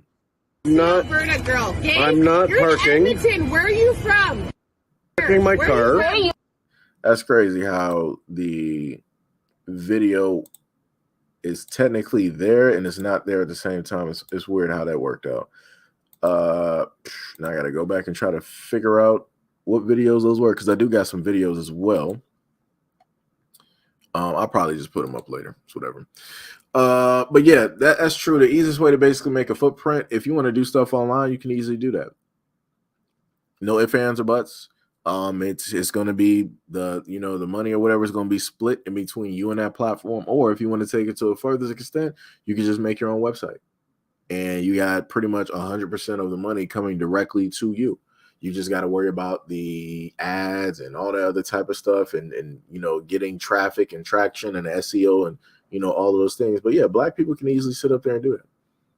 They can easily do it. Tibby said, "Are rich black people supervisors in America while white people are owners?" Yeah, pretty much. Pretty much.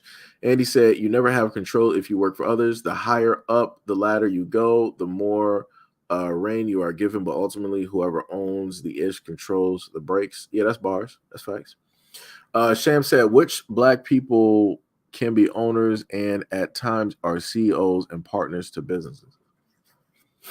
I can't give you any off the top of my head. I can't give you any at this moment in time. Oh, you're referring back to the Lady of Honeypot. I know. Okay, I know what you're talking about now. You're talking about the Honeypot information. I mean, I guess she's able to do it at least from what they got posted. Again, I don't know the lady. I could just only go by what is written. That is it. I can only go, by that. Gil said absolutely. And he said, "Come and work in the UK. Seji, 5 weeks paid vacation, free medical, 2 years maternity leave, also paternal leave as well, and cheaper foods." I believe it. Everywhere is cheaper than America.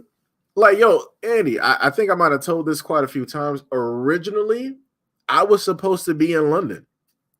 That's the crazy, that's the whole, for me, I was completely mad when I found that out. Because like I always wanted to go to the UK. Because I'm like, yo, I would have had like a dope accent. I would have had the dope, UK accent, because I would have been there at a young age. So automatically that, the accent, would have been there. Because my mom, when I was younger, she wanted to basically move us there. So that's in a sense where we actually would have been. And I'm not sure how life would have been different, like where I would actually be at this moment in time, what I would be doing. That's a whole, I would love, if I had like a window to basically view a alternate reality, I would love to basically see how that would have went. I would have loved to actually see that. But like I said, it's crazy. It is crazy. And yeah, the food there, they got some nice food. Like I said, is they got some nice multicultural areas directly, out there. And I would love to sit up there and try the food from some of the other cultures out there. I really would. Really, really would. Danny said Kino is white owned. Sham said, "I was one of those people, never crawled. I was walking right away. However, I am a 6 foot tall woman and I was a very tall baby, so I started walking at 6 months, but I look like a 1-year-old." Yeah, like I said, I was gonna basically I wasn't gonna technically say anything because my mom, she sat up there and told me stories as well. And I was like, "Word?" I'm like, "Really?" I'm like, "That's how that works?" I'm like, "That's crazy." And I'm like, "All right." I'm like, "All right." So yeah, trust me, I know what it is that you're talking about. My mom, she can explain those stories one day. One day when I either record it or if I happen to have her up here one day, I have to have her do that. Danny said Jay-Z owns Riri. They've been forcing her to make an album or A$AP Rocky will face jail time for his gun crimes, allegedly. LOL. Dave said Canada is now cheaper than the United States. The UK has crazy knife crimes. No, I get the knife crimes out there in the UK, but it's like knife crimes or the crimes that we see over here in America. I mean, everybody has their thing, and I feel like I would have made it. I would have survived. You know. Gail says, "Seji, you would have fit right into." What that mean? What that mean? What you trying to say, Gail? I feel like you trying to you got some smart assness going on, Gail. What you trying to say? You trying to say something, Gail? You trying to say something, Gail? I feel like I know what you're trying to allude to, Gail. That's crazy. That's crazy, Gail. That's crazy. Andy said London is where I'm based. Hey, that's dope. Daniel said the UK is always in darkness, barely no sunshine. LOL. I mean, yeah. I mean, they got clubs and food and different stuff like that. Seems nice. I'm not really like a like a pub hopper, so I don't drink. So Andy said, "Bring Gail if you decide to come. Don't want her to miss out." Gail acting funny. Let me tell you, Gail's being real smart right now. Being real smart. Timmy says Seji might look like an ashy black vampire in the UK. Wow, that's crazy. That's crazy how that works. That is crazy. That's crazy. Tippy up here laughing at Gail. Lord have mercy. That's why I can't take y'all nowhere. This is what I be talking about. Can't take y'all nowhere. Can't take black people nowhere. Can't take black people nowhere. So now this is going to be moving into the video portion. And this video here, I found to actually be pretty funny. And to a lot of guys out here, if you just wait. Sham said, Seji, we live in the Midwest. Ain't no sunshine out here for like 9 months out of the year. No, I mean, there's breaks in the sun. There's breaks. It's out there. You just gotta look for it. Tippy said, "We'll behave." You're right.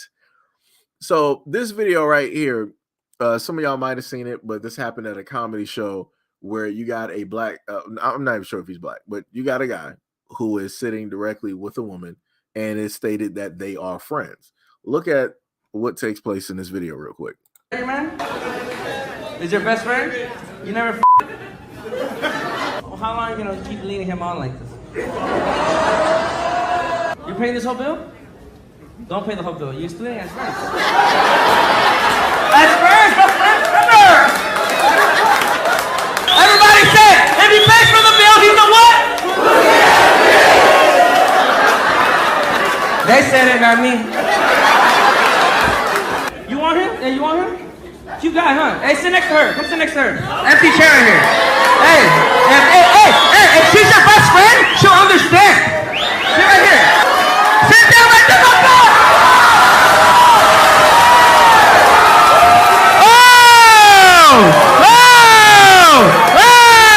I love you, boy!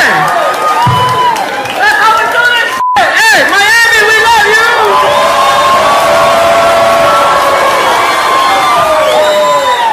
Enjoy your life, man. Were your best friends happy? You're not happy? Look at her sitting tight. She real tight. Now, I want to show y'all something. Before, it was all fun and games, right? When talking about, he's just friends, they ain't never did nothing, he fit in the bill and all this other type of stuff. She up there feeling herself. It was all fun and games, right? But the moment in time that the dude basically highlighted some stuff, and then he spotted this woman directly on the other side, he was like, "Yo, man, go, you want this dude? You fine with this? You got a boyfriend? Go over there and sit over there with her." And then the girl, she was like, "Okay, no problem. It's whatever." And then you sat up there and see the friend. She's laughing for a bit. She ain't think it was like real for a minute. And then the dude sitting up there, sitting down. And then you basically see her directly over in the corner, sitting real tight. Because again, they're supposed to be just friends. So why are you over there looking so mad that now you sitting there by yourself? Now you realize what it is. At the end of the day, you told him that y'all were friends. He's the one that's basically footing the bill. Y'all just friends, like you said before, and all this other type of stuff. Like the dude said, the comedian. That's why I do love comedians. He was like, "So why you just when you gonna stop leading this dude on?" And she was laughing because she was feeling herself because she know it's true, because more than likely he probably attempted to be with her or whatnot or whatever, and she sat up there and denied him. So now when all of that is cut loose, now she's sitting over there looking real tight. It ain't no more laughing. She looking real alone. She looking real by herself. Crazy.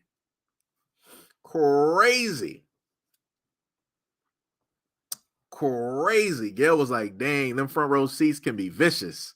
I couldn't do it. No way." That was whoo. Shout out to that comedian though. Shout out to that comedian. Like, woo.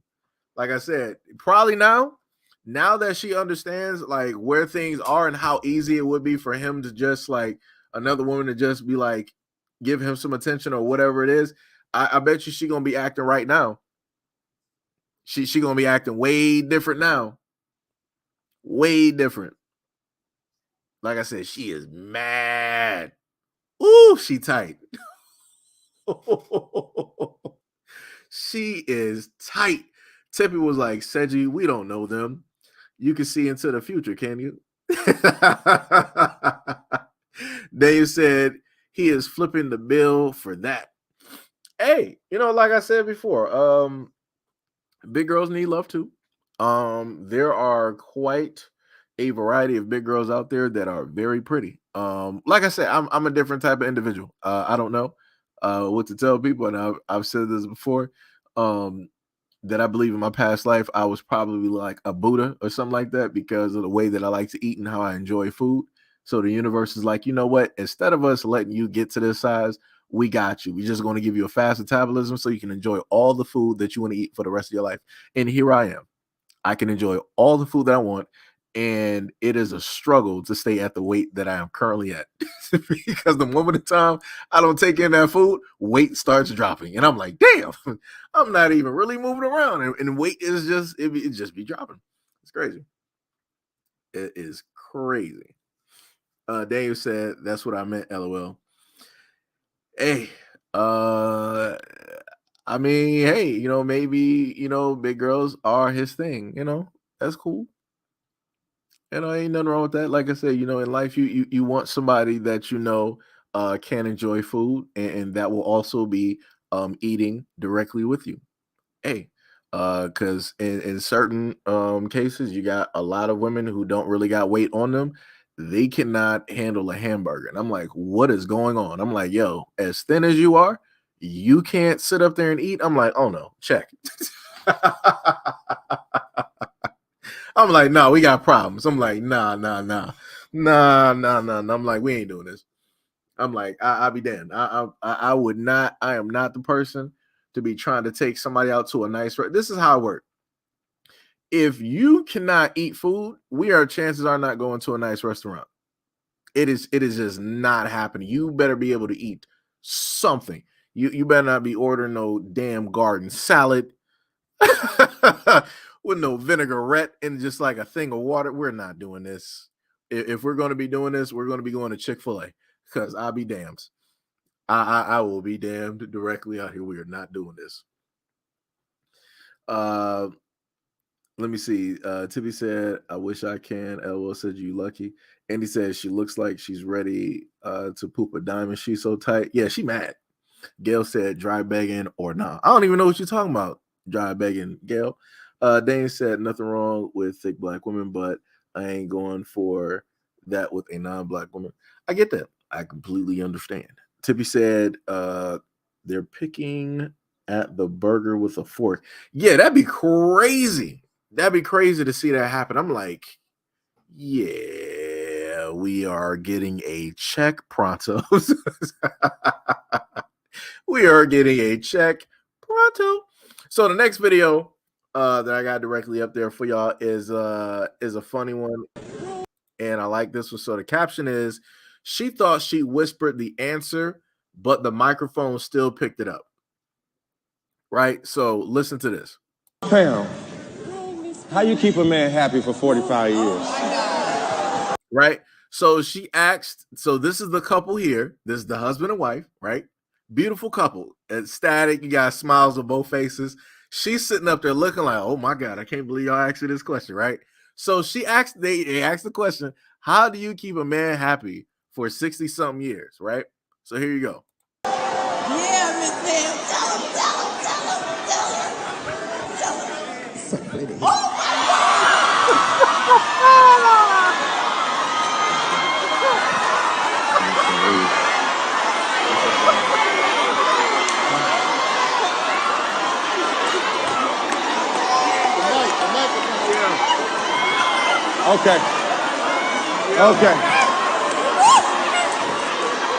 Okay.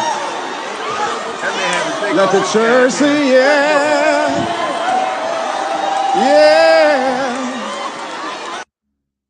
So Tippy said, what did she say? So basically, Tippy, the older woman was saying that how she kept her husband happy for 60-something years was because she was performing an act directly on him. And that's why the woman covered her face. The dude, he walked off a stage. Let me go back to the husband, right? Because after the answer took place, like everybody was losing their mind because everybody heard it. She didn't see. Look at the husband. This dude took off the hat. Let me show you something.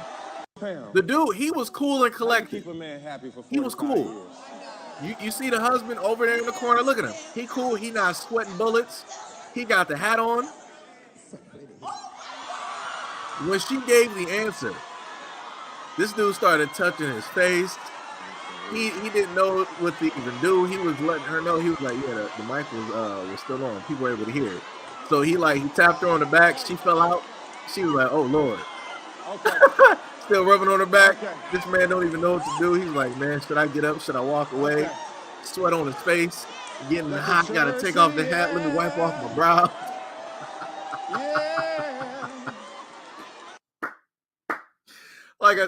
That one right there. That was something. Like I said, I love it though. I love it. That was funny. That one was funny. Mo said, is she lying? Nah. Well, yo, what's up, Mo? If you're talking about the older woman in this clip, nah. Like you saw the reaction from that dude. That is not like, that's like sometimes when people say stuff like, if you're a guy and a woman basically like says something that was like unexpected, like it ain't nothing negative about you, but she says something, it's like you're ecstatic at the same time, but you're slightly embarrassed, and it's like you don't even know what to do. That's how the husband was acting. He was like, damn, she really he was like, damn, she really just said that right now. It's like, that's crazy. Andy G said nothing like coloring with a big girl. That's facts. Gail started laughing. I know Gail heard it. I don't know how Tippy didn't hear it. I don't know how Tippy didn't hear that. Tippy said, what act? Cook and clean? All right, Tippy. Yes, cooking and cleaning. To be cooking, cleaning, and playing chess and making sandwiches and cakes. Daniel said that didn't work for Niecy Dash. But isn't Niecy Dash, isn't she a lesbian? She was married to a guy? Wait a minute. Wait, hold on. Somebody, whoa. Niecy Dash was married to a dude? I'm a little bit confused. I thought she was like a lesbian for like that's crazy. I didn't know that. I did not know that. Gail said yes. Yeah, I'm with Tippy. I'm like, isn't she gay? Daniel said, yeah, Niecy said the same thing to keep a man. Well, obviously, like I said, I don't know what's going on with like Niecy Dash and her relationship, but this woman is like, they're like 60-something in this. So I don't know what to tell people. It works for some and it doesn't work for other ones. I don't know what to tell people. But yeah, I thought Niecy Dash was with women for the longest time, like Queen Latifah. I thought she was just, up there in those ranks. I didn't know. Learn something new. So now we got another video directly up here. So this guy's going to ask her a question, and I think the question was more so, what's the brokest thing a dude ever did for you, right? So we're going to hear what this woman has to say here. So, like, what's the brokest thing a dude ever done for you? Like, one time this man, he flew me out to Atlanta, but then he got me this rental car, and it was a Chevy Spark. Do I look like a Chevy Spark kind of girl to you? So I just want to state this. She got flown out. A guy was so interested directly in her that he flew her directly out, and then he rented her a car. Not only did he pay for your plane ticket, but he also paid for your rental. And you're complaining that the dude flew you out and had you drive a Chevy Spark. This is what I mean when you have people in society that are so ungrateful. So ungrateful. So ungrateful. like again, for a dude to even be willing to even just like fly you out is something right there. Like he's paying money. You could be coming from like I said, we don't even know where she even came from. We knew that she had to fly to get there, but we don't know at what time of year, because at different times of years, yo, these plane tickets are murder. It's like even going from like, let's say like a Detroit to New York during like the summer. Sometimes at one point in time, that was exceeding like $600 to $800. And I'm like, how the hell do we get here? I'm like, that is insane to me. Right. So like I said, the type, the way in which that people are, society is screwed. Like I said, it's just going to be video after video. Like society is just screwed, when it comes to this. Like I said, it's crazy. Chevy Spark is it's a smaller, type of car and whatnot. Like I said, she's acting like the dude like rented her a car from like a Volkswagen from like I don't know. I wouldn't even know what to even give for an example of like just a terrible like car. But she's acting like it was some type of like rust bucket or something. And I'm like, yo, you didn't have to spend your money on nothing. And more than likely, if he's sitting up there like flying you out there, if y'all going out to dinner, he's paying for the dinner too. So it's like you got an all expenses paid trip for a weekend or whatever it is to be with this dude. And you're out here complaining, talking about, do I look like a Chevy Spark type of girl? You're right. You're not a Chevy Spark girl. You're an ungrateful girl. You're ungrateful. And you are a girl, not a woman. You're a girl, because that's how girls act, ungrateful, and they act like they deserve everything in the world. An actual woman would actually understand, like, yo, somebody actually doing this for me. Let me not look a gift horse in the mouth. Let me not sit up here and complain. Let me not do that. Let me not do it. Andy said, I bought my girlfriend an Audi R8 convertible for her birthday. That's dope. That man out there cashing out. He cashed out. That man is out there. Tippy said, can you look it up? Tippy, if you don't look up the Chevy Spark while I'm trying to sit up there and do this live stream. Tippy like, yo, look up the Chevy Spark. Says you put it up there. I'm trying to see it. You always look up the Sims, Tippy. If you don't look up what a Chevy Spark is. Gail said, Seji starter car. Hey, yo, you know what? I'm not even whatever starter car I happen to have, I'm not even mad. I'm going to be sitting up there driving our car. I'll be ecstatic. I know other people will be complaining about it. I know other people will be talking shit about it, but I'll be happy. I'm like, give me the point A to point B. I'm completely fine and dandy. I'm all with it. Mo said I wouldn't take her to a chicken fight. Bars.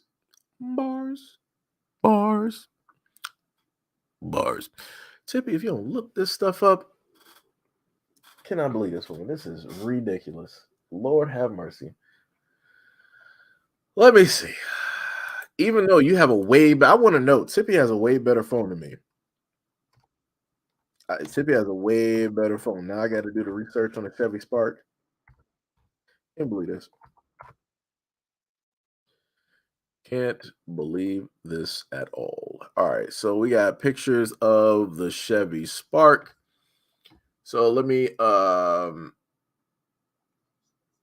get another window image. Let me just make sure it's on New World. Okay.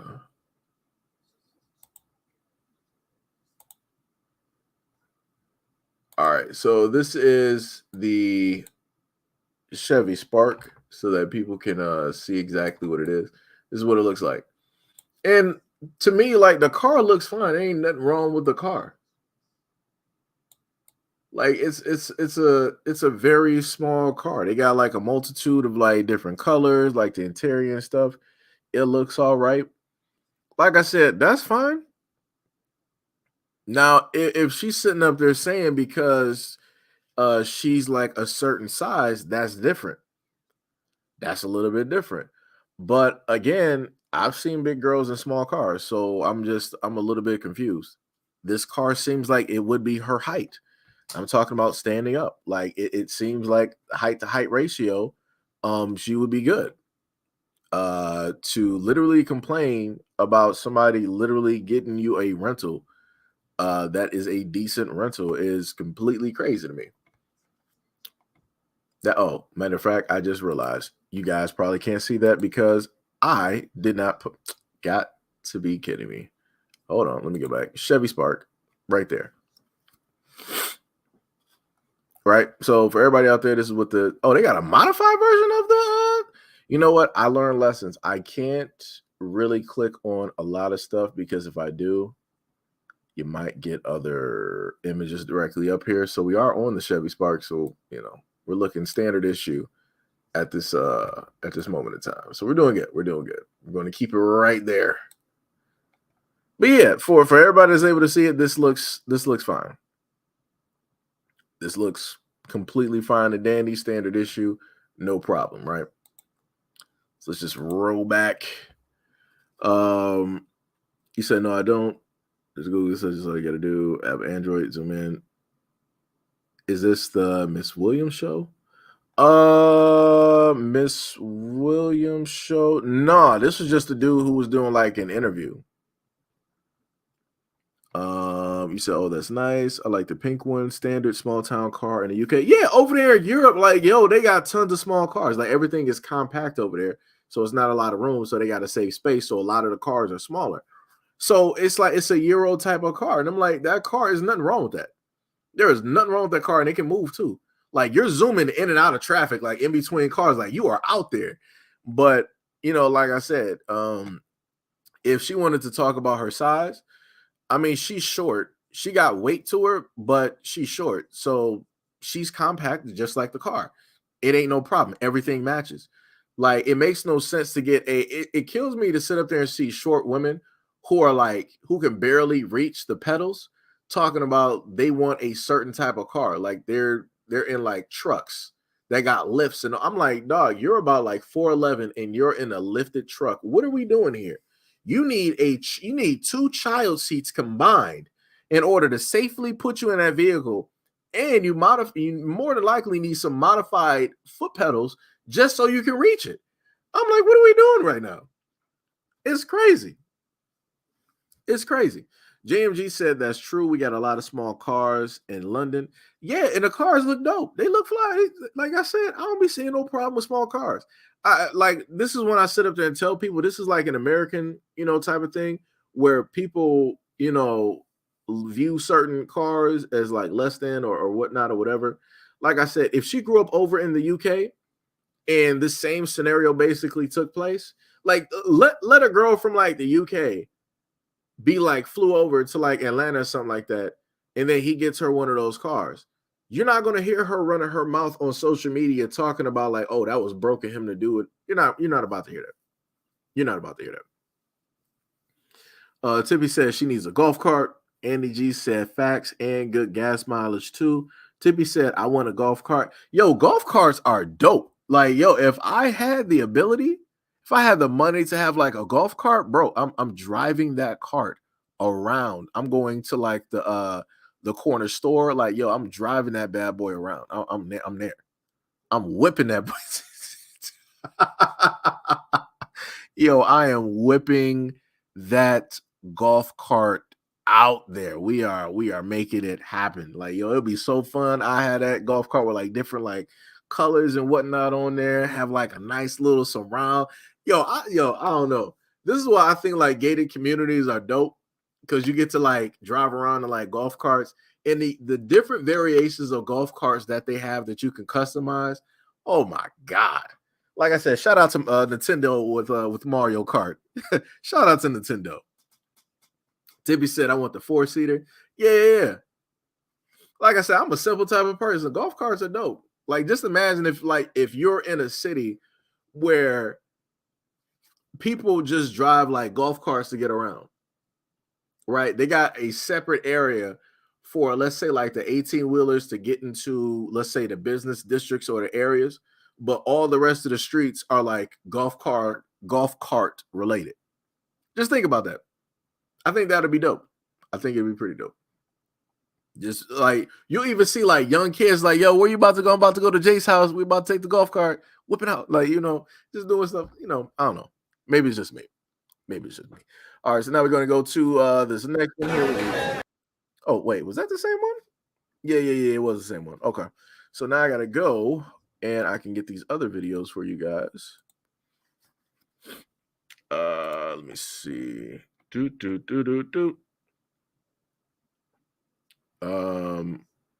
Oh yeah. Okay, those are the ones that did not show up for some reason.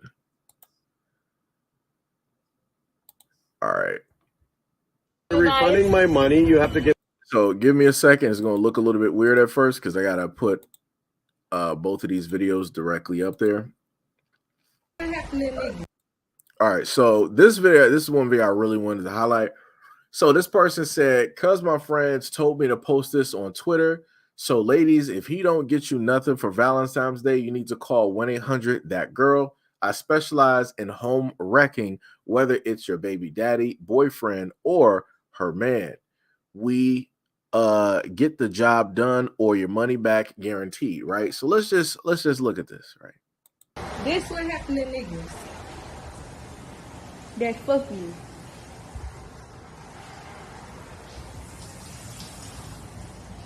TV.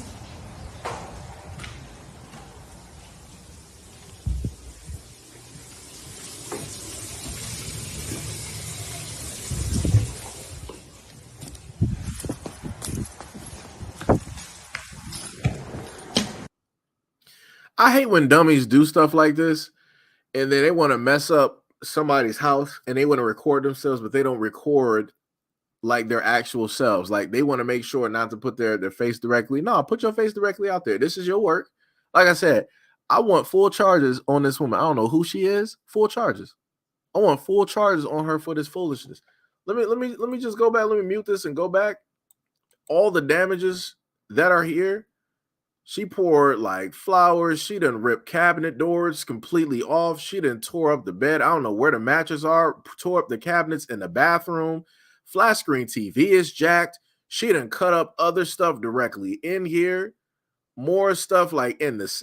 Like this looks ridiculous. Full charges. Full charges. Throw the book at her. Throw the full book directly at that clown for doing that type of nonsense. Like I said, that is insane to me. It is insane. And then you're going to sit up there and publicize the ignorance of what it is that you did. That's crazy. That's crazy to be that bold to do something like that. That is insane to me. Insane. But like I said, this is where we are. You know, at this moment in time, this is a society in which we live in, where people can freely do dumbassery, you know, such as that, right? So now we got a handy dandy, great video. Gail said, wait, let me see. Jacob says she needs an ass whooping. Tippy said that's nuts. That apartment is big. Yeah, it is big. Gail said, wow, that's mind blowing. Andy said, great career choice. Tippy said, is that a 2-bedroom with 2 baths? Yeah, that was a nice apartment. Very nice apartment. And you decided that you wanted to just do all of this, full charges. Throw the book. And then you're going to sit up there and start running out towards the door because you don't want to get caught. No, stay there with your work. Stay there with your work. I hope that dude sit up there and let everybody know who is the individual that did this, because men need to know who these people are, because that's crazy. If she's willing to sit up there and do this to the house, just imagine what she'll do to a car. And I showed y'all the video of a woman trying to set a dude's car on fire. She literally had the whole gas can, threw gas directly in there, stuck her head in there, and then she sat up there and lit up the whole thing and blew herself back. Craziness. Being stupid. Blew herself back and all the windows out of that car and set it on fire because of whatever. Insane. Like I said, start throwing these clowns in jail. Give them a nice duration in there so they can sit in there with stupid. Nice duration. So now we're going to look at this handy dandy video here where the title is "The Woman in the Car Was Fired from Her Job After Harassing This McDonald's Employee by Telling Her to Get a Career." And they said in the video, McDonald's customer refused to park and demands a refund for cash. So y'all know normally in McDonald's, if they're busy and they're trying to go through the orders, they tell you to wait in the parking lot so that everybody else can get their orders through. and they'll come out and they'll give the order to you, right? So let's look at how this took place. What took place? If you're refunding my money, you have to give me cash. You guys pay with debit, right? You guys pay with the debit, It doesn't right? matter. It doesn't matter, sir. If you're telling It me doesn't matter, if sir. you're telling me you're not giving me my food, I want my money back I in didn't say cash. that. I'm not giving you your food. I just request you guys to fresh food, right? A fresh. I don't want to park. Celebrity McDonald's. This is Edmonton, I'm not- Alberta, girl. Okay? I'm not You're parking. In Edmonton. Where are you from? Parking my car. Where are you from? English. Where are you from? Get a career. Do Seriously? something for your life. Seriously? You're so sad. It's Seriously? Now, Seriously? anyways, grab us That some food. okay. I was so nice to you guys. Why are you using F word for me? I Why don't are you even know using why F word you're for talking me? to the passenger of my vehicle when I ordered the food at the window, and I'm telling you that I don't want to park in reserve stall number 2. And they are using F word for me like single time. You guys listen to her. You're telling me that you want me to park. You're telling me that you want me to park. You're telling me that you want me to park because you're on a timer to make your time good at McDonald's. Of course. I don't care. I don't care about your time at McDonald's or how long it takes to make my food or about your timing. I ordered food. I want my food. If you're not giving my food, give me my money back. Of course. I'm giving money back. You guys tap your card. I lost. You guys tap your card. I lost my debit card. I'm sorry, I can't find My it. God, the lady just tapped on her phone. I know, but I She lost tapped her it. phone on I what? can't find it. No, I'm you're sorry. giving us cash back, sweetie. We're not I'm not giving cash, girl. We're not moving. We have you all on camera. You're so disrespectful. I have a camera too. Whatever you guys said, F word for me. It's gonna be a big lawsuit tomorrow. Like I'm telling you right now, I'm phoning my lawyer. Like you and McDonald's is getting sued big time. Oh, yeah. Seriously? 100%. Did I say something wrong to you guys? Your whole family's Not, gonna go back no, to nothing to do with me. I don't even know why you're talking to my passenger. But anyway, Whoa, hold up. Let me just reiterate that. So I'm taking it that the woman there must be Indian, right? I'm trying to, hear her accent and how it is that she uses. I'm guessing that she's Indian. And you got these two right here. The woman in the back, she was like, yeah, you're about to sit up there and go back to wherever it is that you came from, you and your family. And this is when I sit up there and try to tell other people, especially in America, who like to say that racism and things like that don't exist. Yeah. Like I said, that's crazy to sit up there and say. You came there, first of all, you're sitting up here saying you lost your debit card. So how did you pay for the food originally? More than likely, you did it by debit because she clearly asked him. She was like, yo, just tap your card. The dude said he wanted a refund. She was like, okay, just tap your card. He was like, oh, I lost my card. How did you lose it in the matter of seconds of... Let's keep going. You're my family then? Seriously? Bro, shut up. You're having a meltdown. Work. You're here to get paid to get work. Get off the phone and work. Why are you I do work. What are you doing? You But don't look work, at you sweetie. guys. You guys don't listen to me at all. If you guys, you need a money back, I said you guys money, you tap your card, get your money back. don't worry. I got 50,000 Right? followers on Instagram. I I'm gonna don't post care this how many video. followers you are. You're like, I don't care about it. you're like, I this don't is going. care how I many will get my followers cash you are. then. I want my cash. You didn't pay cash. You paid with the debit. It wasn't- No. Manager, you're a loser. Isn't my debit card? I don't have the debit card. Oh, how do you pay, sir? I tapped on the phone. Yeah, you can tap I again. don't have the phone. I'm sorry. You can, oh, that's the lady phone, right? You can tap She it doesn't again. want to tap her phone. She wants the money. Wow, seriously, you guys. You can't rip me off for my money. Like, that's theft. I can didn't phone the say police. that. I said I can phone the police and have you charged You with can theft. call. You can call, sir. I will. I You can will. call right away. I will I'll call phone right the now. police. Yo, that is crazy. This is why, like I said, shout out to the people who be working in food service, man. Like I said, this is why I be sitting up to telling y'all. This is why I'm not mad that you got workers in fast food. Like, people just gonna be dealing with robots because you got stuff like this. Like, this woman is just trying to do her job, and they're like, well, I don't have the card. I lost the card. So she was like, how did you pay for it? I tapped on the phone. I used the phone. I'm not even sure what, like, I've never even used or heard of a McDonald's app where you can just order and just have your food there for that specific McDonald's. I've never in my life ever used an app like that. So that's a little bit beyond me. I'm not even sure how that's working. or if that's even an actual thing. Like, again, I might be ignorant of that type of app or tech because I've never seen it. Again, never seen it. And I've eaten at McDonald's a multitude of times. Like I said, this type of stuff is baffling. Like, oh, you and McDonald's are going to be sued. This is theft. This is that. No, you're just being a jackass. You're being a straight asshole directly. You and the woman that you're with being a straight ass. Like, you're acting like you're about to have a $100 million lawsuit off of $14 or some shit. Like, oh my God. Oh my God. This, like I said, this is why I'm fine with society sitting up there changing, because I'm tired of seeing videos like this, and I'm tired of workers who are in the fast food industry having to deal with complete idiots, complete assholes. I'm tired of waiters having to deal with this. I'm tired of delivery workers having to deal with this. I'm tired of cashiers and people at the drive-thru having to deal with this. Like I said, all it takes is a few people like this to mess it up for everybody. Like I said, bring in the robots.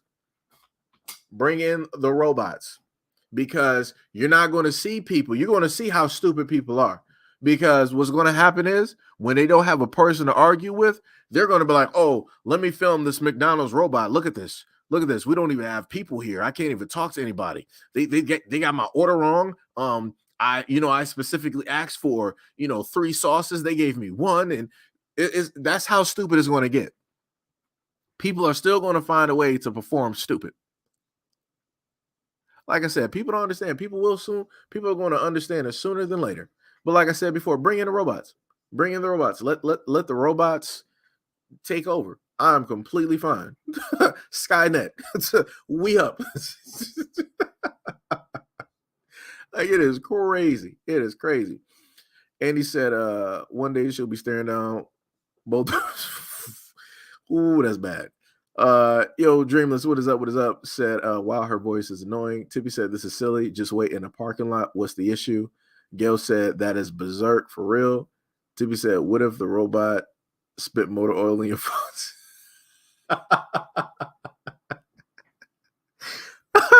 That's not how that works, Tippy. That is not how that works. But it's funny because I'm just thinking about Futurama and like other shows, so I can see that happening. Andy said, always try to be nice to fast food servers and retail workers. The amount of and belittling they put up with is ridiculous. It is. Dream said, could be a Uber Eats thing, but they picked up the food. That don't even within that, it don't even make sense, because I'm not even sure how you even pick up your own food in Uber Eats. Like, that would have to be the quickest pickup ever in life. Like, I'm confused on that. And then you have to be quick, because I'm not sure what area they live in, but if you're in a busy city, you're not going to be able to pick up your own order once you put it in. Like, you got to be able to tap that as soon as it comes directly in. Like, unless you got it set where it's like, we're not giving no tip or whatnot or whatever, then that's different. That is completely different. But, I don't know. Tippy said, no, Seji, that's not the answer. Yes, it is, Tippy, because people don't understand what they got up until it's gone. People do not realize what they got up until it's gone. That's why I showcased that one footage of that woman sitting at the comedy show. She thought it was all fun and games up until the dude actually had an option and a choice of another woman that actually wanted him to be there. And she was looking real sad. Real sad. Tippy said, AI servers are not the answer. Just hire good people. No, the good people that are actually fat. That's what I'm talking about. Like, as somebody who did customer service, you have good people that work customer service and they get treated like shit. And I'm like, no, let the robots have all of these people. Let the robots deal with the customers. Customers, like I said, all it takes is for a few people to mess it up for everybody.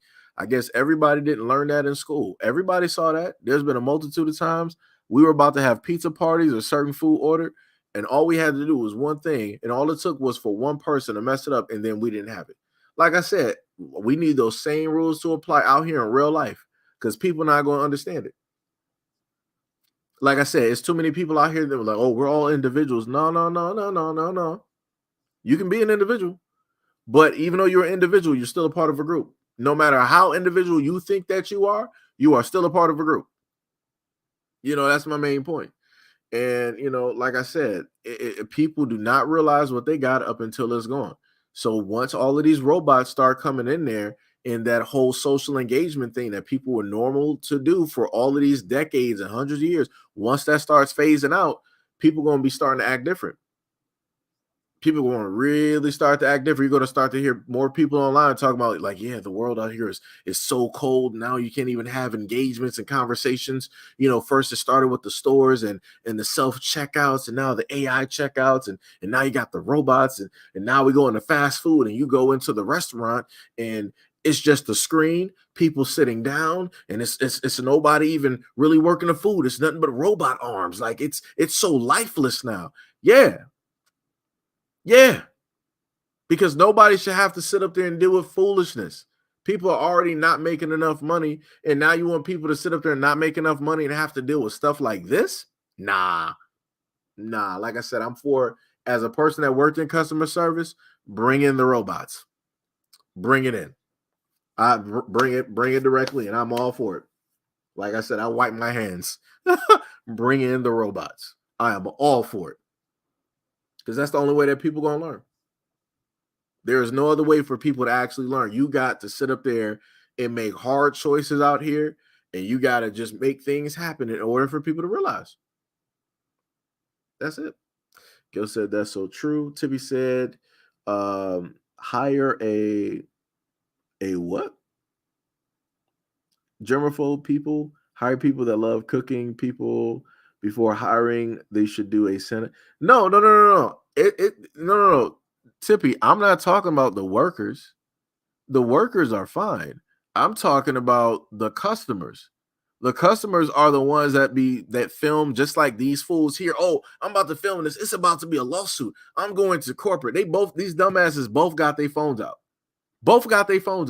If it was really that serious, the woman could have got out the car. They could have parked. She could have got out the car, and she could have just went in and got the food.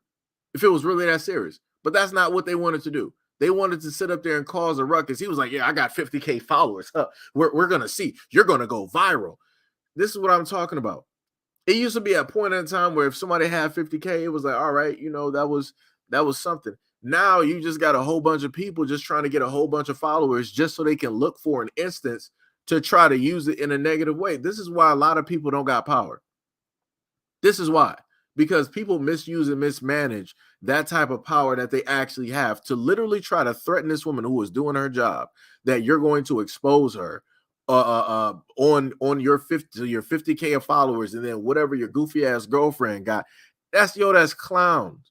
Straight clowns. Backyardigan style clowns. Straight clowns. That's it. Like, that's ridiculous to me. And for y'all, for them to even have followers still after this, all of those people are clowns. 1000% clowns. Like I said, a lot of people, this is why a lot of people should not have power. Because they don't know how to manage it. They don't know how to use it for the things that it's supposed to be used for. This is not one of those things. It just ain't. Gail said you don't be so cruel. Gail, I've learned in society, sometimes you got to be cruel in order to get things done. That's how stuff works. In order for people to actually get points, you got to be cruel. Things have to sit up there and take place for people to actually fully get an understanding. So again, you saw how people was missing society during the 2.5 years during the pandemic. You saw how people were sitting up there acting that, people were like, oh man, the world just ain't the same. It's like you can't really have conversations. You can't talk to people. You can't this, you can't that. I can't see my family. Everybody before the pandemic was complaining about their family. They was complaining about the social engagement and interaction. A lot of people were saying like it's too mentally draining and they don't want to do this. And then people got their wish for 2.5 years. For 2.5 years, people had to safe distance themselves 6 feet. You couldn't have conversations with another person. If you were going out there in public, 6 feet apart. A lot of people couldn't even get on a bus. A lot of people couldn't be in the elevator. A lot of people couldn't be in supermarkets. They couldn't be in theaters. They couldn't be in malls. So I told people before, be careful what it is that you wish for. People got that. So again, I'm hoping that people get exactly what it is that they wish for. A lot of people always complain about the fast food workers making X amount of money. They're saying that they shouldn't be making this money. All this, no problem. Let's take the fast food workers out. Put in the robots. So now what are we going to complain about? You can't complain about the people behind the register. You can't complain about how much money the people working because ain't nobody going to be making money from fast food now. So now you got to deal with robots. Now you don't have that social engagement interaction. You can't be ignorant and stupid directly to the workers. Now you don't got to worry about somebody being mad and now spitting in your food or dropping a burger or whatever. You don't got to worry about none of that. Now it's just you and cold steel. That's it. Most said hashtag bring in the robots. Yeah, bring in Skynet. Bring in the robots. Bring it in. Like I said, society, people in society will sit up there and realize. And just in case a lot of people are like, yo, man, you don't know exactly what it is. I know exactly what it is that I'm saying. Because again, you're talking to somebody who is a futurist.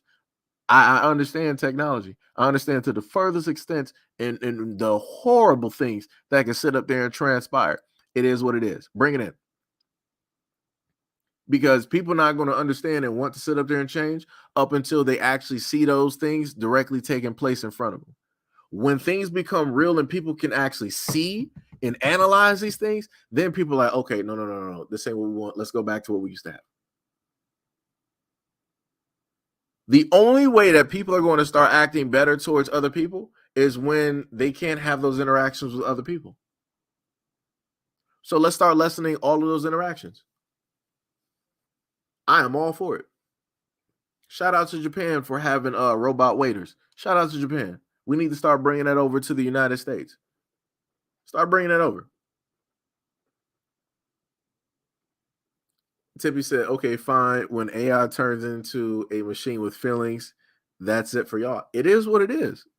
It is what it is.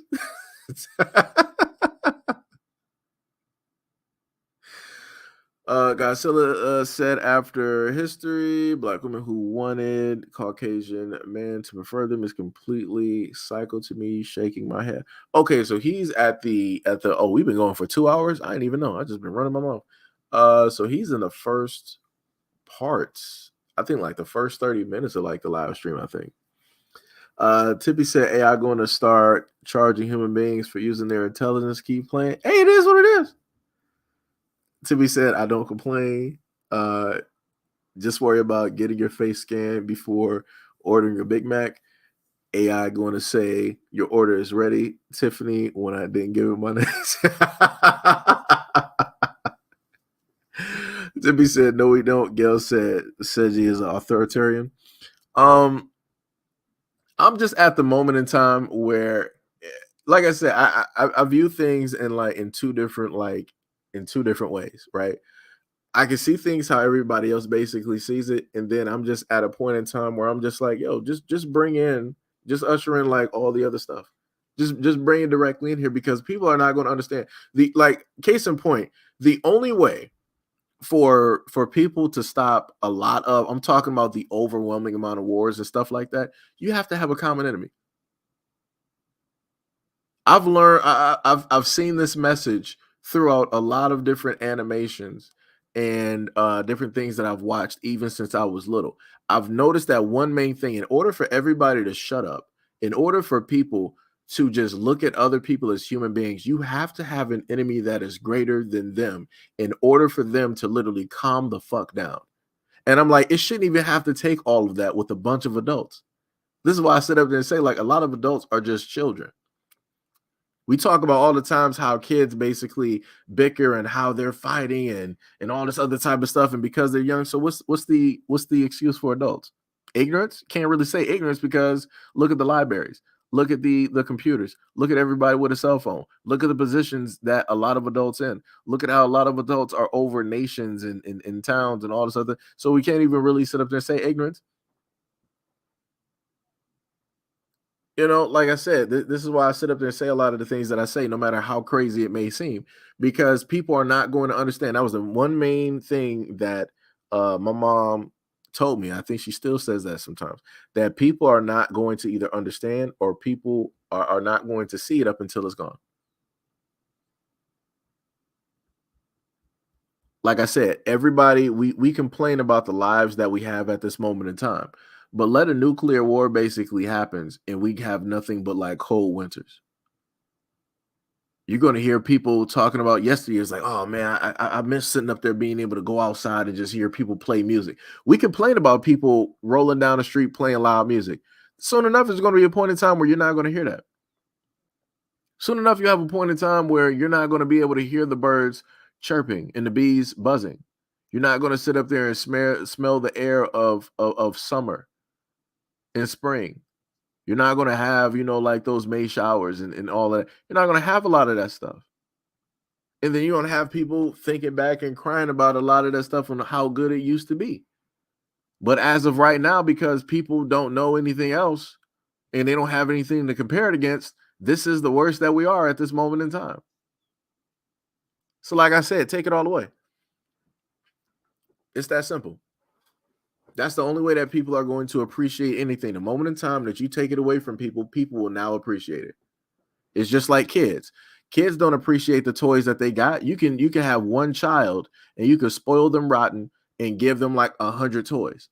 And that child is going to break up those toys. They're going to mismanage those toys. They're going to lose those toys, right? So then when you want that child to basically appreciate those toys, what do? I'm about to take all of these toys away. And what does the child start doing? They start crying. They start thinking about what they actually had, what they used to have. And now they're looking at what they got now, which is nothing. Again, you have to treat the world out here just like you treat children who are spoiled. You got to take things away in order for them to appreciate what it is that they got right now. And if anybody want to have a debate about that, we can easily do that.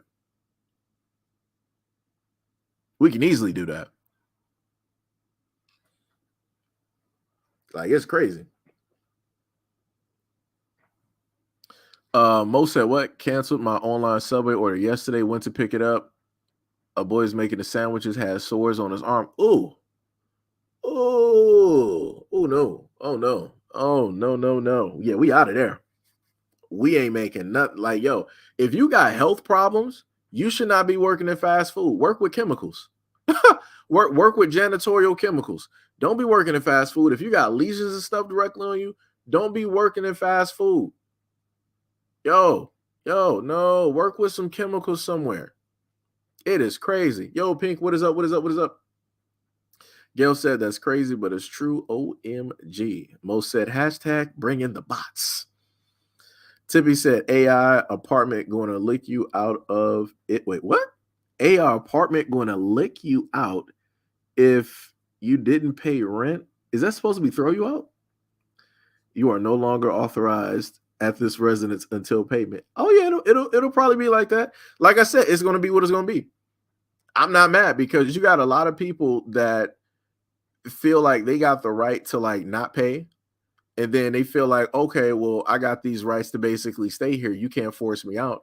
No problem. They're going to start to have these AI driven apartments and you'll have a key to the apartment. But once you don't sit up there and give that payment, they might allow you a little bit of time, like a week, maybe two, and you don't give that a payment.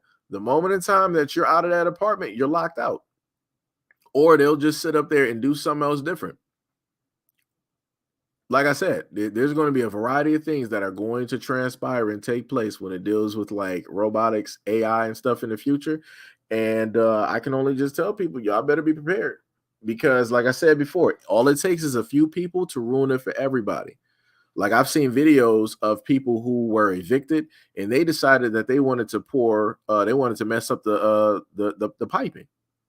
Like there was a dude who owns several houses in Detroit, and people decided to just like ruin some of those houses. And I'm like, yo, what are you doing? I'm like, why would you do that? I'm like, why?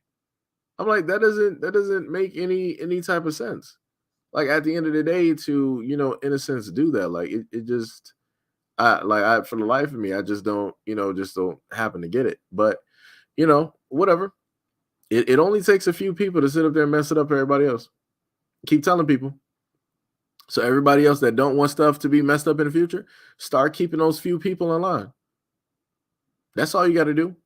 But a lot of people say like, oh no, I'm separated from everybody else. That's not my job. And all right, so you're going to have to sit up there and suffer with everybody else. So the moment in time that a lot of this new stuff is basically ushered in, now you being an individual, you got to suffer with everybody else. You know. And he said, imagine getting bitch slapped by a robot for cussing it out.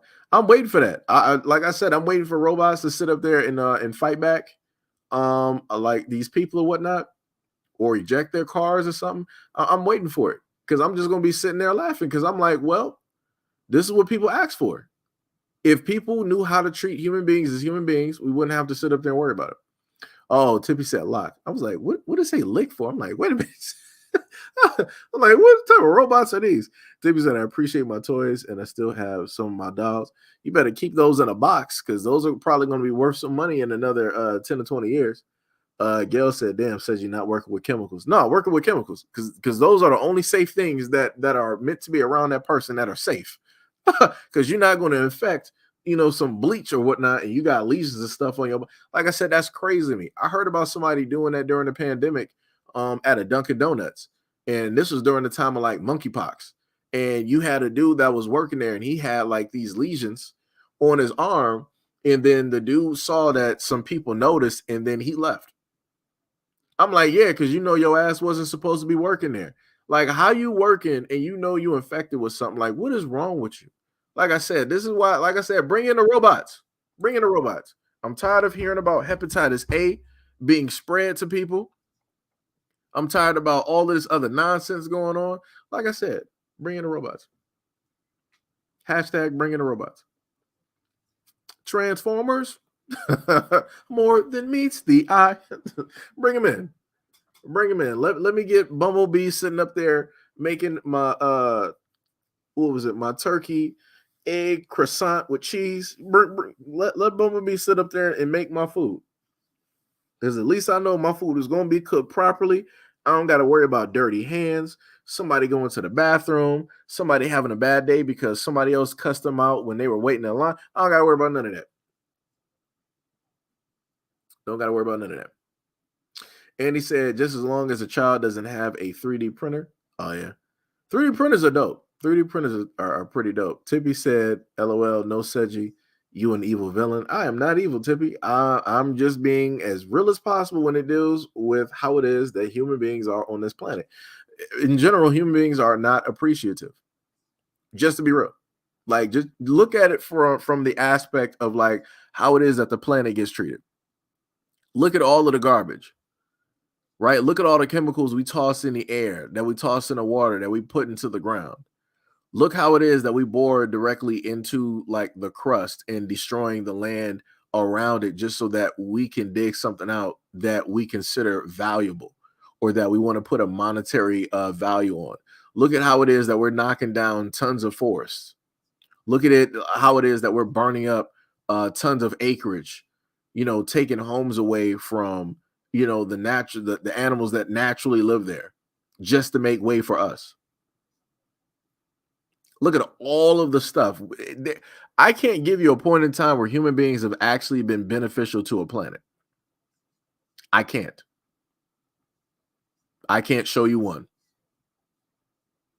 I don't even think scientifically anybody could actually give you a time where human beings have been beneficial because we can't. We don't know what that is. So it's like every time I sit up there and see, let's say like volcanoes or different stuff going off, I don't get mad. I'm like, yeah, this is the earth trying to correct itself. It's like, all right, it put a hurricane across like all of these states because it's trying to get people directly up out of there. It's trying to clear them out. We got a quote unquote tornado alley. Yeah, they're trying to clear people directly out of there, but people still keep building homes there. And it makes no sense to me. Like I said, people know exactly where these storms hit, but yet we refuse to move. And we're just going to keep building stuff there. So it's going to come a point in time where some of these storms, they're just going to be enormous to the point where it's just going to be wiping out states. So then what people are going to do? So what? Just rebuild and do the exact same thing so the exact same thing can, like, it don't make sense. Like it literally, it does not make sense. It's like looking at the rich folks in California. I'm not sure if y'all seen those pictures. Let me see if I can get a picture of it.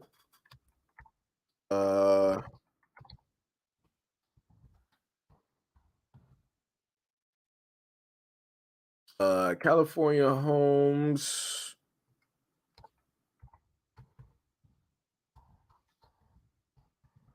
Falling off, I guess you could say.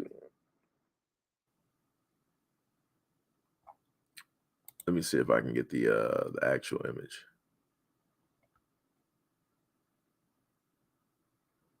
Like,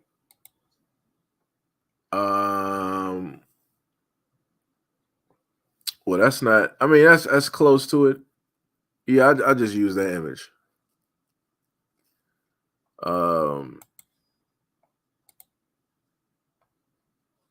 California landslide, 12 homes in Rolling Hills Estate at risk of falling into a canyon after a landslide in Los Angeles. In the land of Los Angeles. So this is what we're looking at the moment in time, right? So you got stuff like this. If I can actually get the image, then I'll just download this. Yo, that is crazy how that disappears like that. Yo, so where did it go? Yo, am I tripping?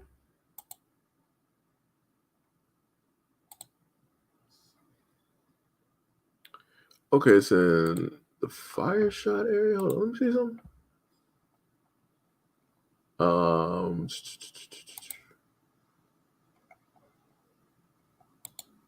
Okay, there we go. Yeah, so you got, for example, you got stuff like this, right? California, you got people building their homes on unstable land, on cliffs. In case in point, I want also for people to realize that when you look in New York is marshland.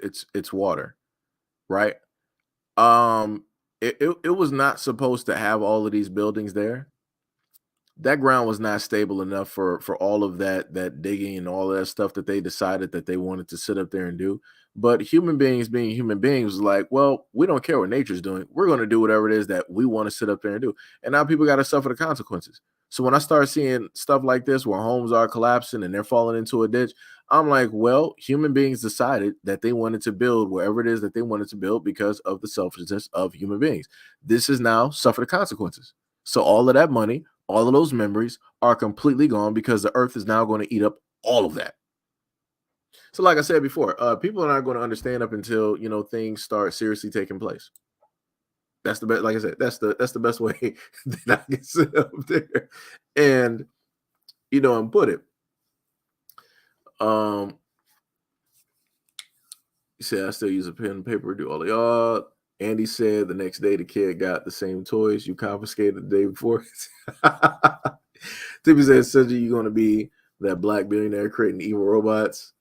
You said, I am, sir, who is we? He said, black people not doing that. You mean Asians and others? Yo, Rona, what is up? What is up? What is up? What's up? Tippy said, did you do the acorn cop? Oh, yeah, I showed that video in a previous live stream. Yeah, that was the most foolishness. I didn't even hear a sound. If an acorn did fall, I did not see or hear it. Like I said, it's crazy that even took place. That dude is a straight clown. What that dude name was, Ramirez, something like that. I forgot.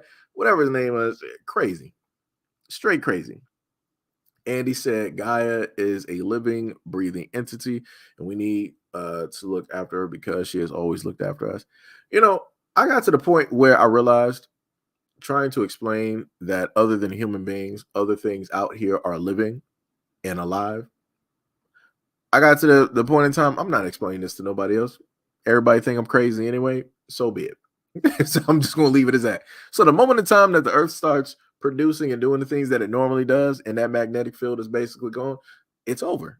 It is complete curtains. Of course, we're a long ways away from that basically happening. But, I'm just saying, we really don't value what it is that we have at this moment in time. And we're not going to value that up until stuff starts getting stripped away or up until it's fully gone. Tippy said houses on mountains are crazy to me. Bars. Tippy said, just say true American said you black people not doing. No, black people don't appreciate nothing either. That's why I said that's why I said I made a very blanket statement and a very true statement. I'm talking about human beings in general. I don't care if anybody's black, white, Asian, air, whatever you are, I do not care. I'm talking about humans in general. I don't care if you're an individual and you're part of the Wildlife Federal Organization or whatever. I don't care if you save pandas or koalas or red pandas. I don't care what it is that you do. In general, human beings have never been a positive force on this planet at all. At all. I'm talking about all human beings. We are wasteful. We pollute. We do not give back. A lot of people are not out there planting trees. I'll put it to you like that. Everybody who has ever used toilet paper, paper towel, who have ever used notebooks, for every single notebook and sheet of paper that you've ever used in your life, how many trees have you planted? That's my point. That is my point. And that's just one aspect. Just dealing with trees. That's not talking about the precious metals that, let's say for me, my computer, the metals that are basically taken directly from the earth, or the cell phones that we got. You know, like I said, look at what's happening in the Congo. Matter of fact, do I got that the image directly up here? Let me see if I actually got that. Let me see if I actually have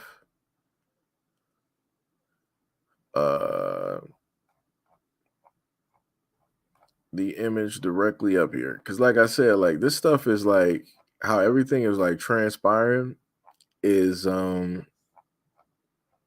it's crazy to me, but a lot of people are not going to understand it up until, you know, stuff is you know, pretty much gone.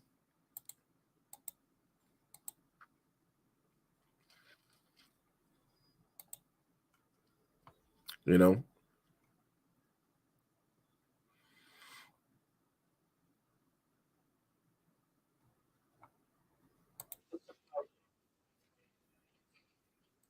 so let's just look at this. Let me see if I can just download this video for y'all real quick.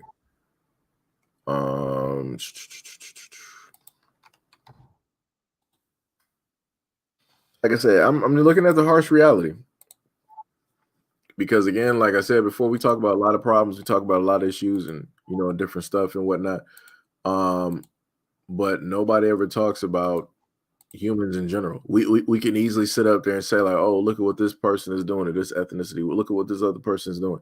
But you know, when are people going to, you know, sit up there and look at what humans are doing, you know, in a sense, in general,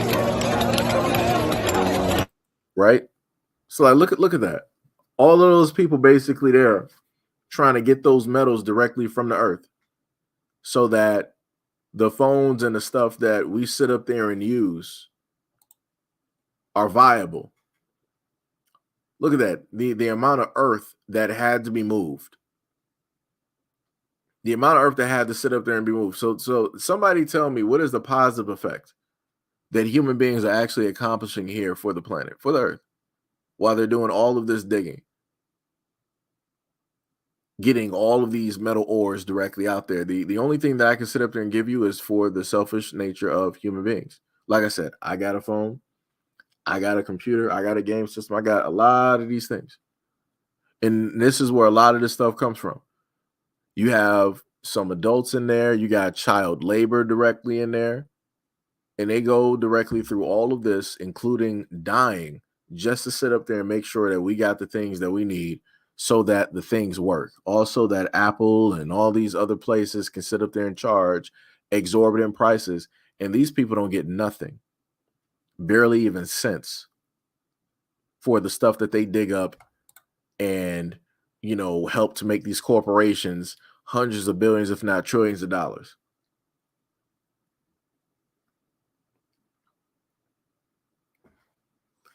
All right, Pink, much love, respect, and appreciation. Have a great family night. Tibby said, is this in the Congo? Are they all black? 22 said, odd, it's only found there. Tibby said, this is the fault of their leaders. This is the thing. You have to have a for what people like to sit up there and say, in order to have, you know, a stable economy and whatnot, you have to have people working at the bottom, right? And this is in a sense what that bottom looks like. right? This is what that bottom directly looks like here. But, you know, like I said, we tend not to want to focus on ugly, harsh truths or reality when it deals with a lot of things because it makes our lives better. Now, again, this could be a different scenario, or at least where it could be beneficial for these people as well, if they were actually getting paid a decent amount of money for risking their health and their lives in order to do this. But we all know that that's not going to happen from a lot of these companies and these corporations. We know that that's not going to happen. And we got other means of doing things as well, but we opt not to do it. And like I said, Africa is one of those continents that is Neo-Africa that's going to be colonized by quite a few different areas. And, you know, it is what it is. You know? And he said death, lost limbs, and full cavity searches. Yep. Gail said, where are the robots for this job? The robots exist. But they just opt not to do it because they're like, well, we could sit up there and put a robot, but that's going to cost a lot of money to sit up there and do, bring in the parts, ship it in, put it together, and have somebody that knows how to do it. Or we can have the locals there and pay them a little bit of money. And they opt to bring in the locals. They opt to do that because it's a lot easier and cheaper to hire all of them versus trying to put together, bring in that machine, build it, and teach somebody how to use it and the upkeep on the machine and all of these things. So that's why they do this. And of course, using the machine will be way quicker. Way quicker. And then you can have that running for hours upon hours upon hours. You don't got to worry about food, rest, vacation, sickness. It can get a lot of this stuff done real quick, but they opt not to do it. And he said, this is capitalism base camp. 22 said, all Congo has to do is sue. And he said, Ronan, if only it were that easy. Tippy said, but I thought you said you was all for AI robots. I am.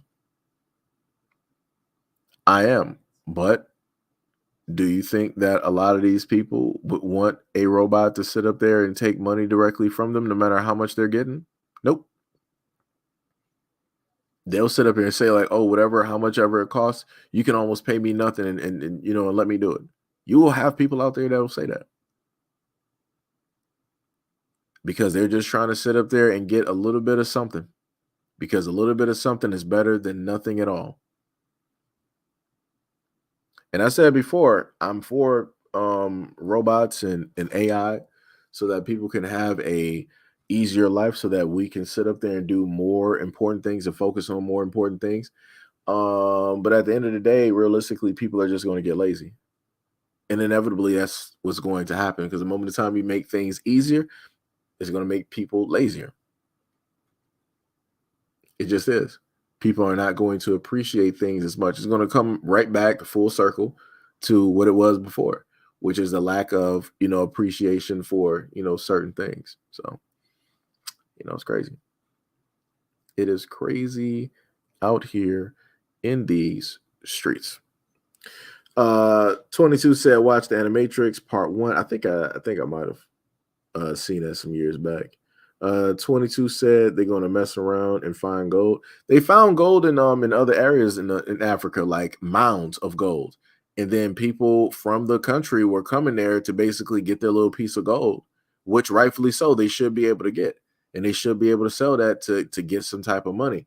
But the government was like, oh no, we claim this area and this land, and anybody who was there, you need to return whatever. Like I said, the moment in time that people can get a little bit of something and go somewhere, here comes the government telling you, no, you can't do that. This is ours. Like I said, how is this yours when you don't even own the land?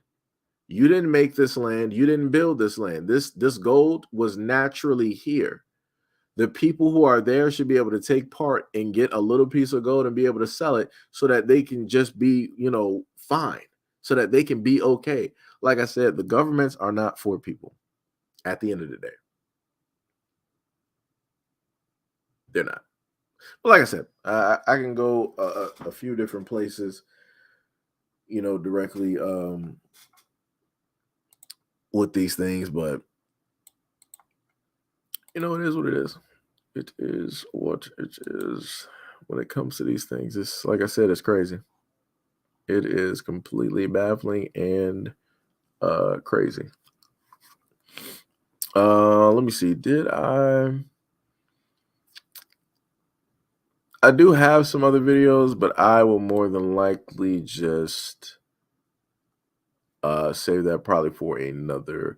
Oh, matter of fact, let me show y'all this before I go. Let me show y'all this one because I forgot to show y'all this one. And this one is dealing with got this thing, Brother Umar, right?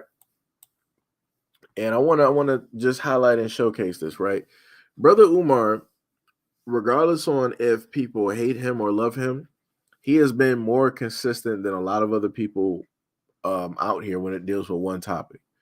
And the one main thing he's been consistent on is his love that he has for Black women. And when he's up here speaking, it's the first time I think that I can ever recall this actually happening. You got this brother sitting up there speaking, and this happens. See, we got this thing, brothers and sisters, and the white man knows you well because he's written books on you. How many books? They say the Negro entrepreneur. Who's that queen? You wasn't with me last night. I never seen you in my life. Look at my book. Look at my bag. Keep speaking. Yes, I'm going to keep speaking. I've never seen a sister a day in my life. Brothers and sisters, clap it up for the ancestors. Clap it up for the Most High. Clap it up for Black excellence. Clap it up for positivity. Yes. Yes. We're going to stay focused. We're going to stay focused. No weapon formed against us shall prevail.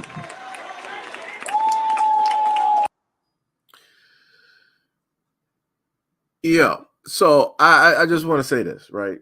Again, Umar has been very consistent in the love that he has for Black women. No matter what takes place, the brother rose up to the scene to defend Black women. And all to do that for over the years, to have a moment where this takes place, where a random woman comes out of nowhere and she's just hooping and hollering and talking about, he was like, who is you? She was like, check my bag and all this other type of stuff. I was with you last night, yada, yada, yada. My main thing is this, right? Let's just put this into a hypothetical. Even if, and Umar, to my knowledge, is a single Black man, even if he was with this Black woman last night, what would be the reason to come up when he's speaking to do this? You're sitting up there taking off whatever sweater that you got. You sitting up there throwing things at him on stage. Like I said, this could have been something vastly different because you don't know what that woman could have had in that bag. And she just threw that directly up there on stage. That could have been any type of device. She could have had a weapon directly on her. Like, yo, that's crazy. And even still with that happening, he still gave her respect. He was like, who was that queen? Who? Like, he was still sitting up there giving respect. No matter how she was hooping, she was hollering, she was shouting, she was being disruptive, acting ignorant. Like I said, irregardless of whatever people want to sit up there and say about Umar, that man is consistent in the love that he had for Black women. And that showed right here. Like I said, I don't know who that woman is. Who is that, Harpo? No, don't know who that woman is, but he was consistent. He was consistent. Like I said, and then she wanted to sit up there and get mad at the dude that was trying to push her directly out. No, get your ass up out of here.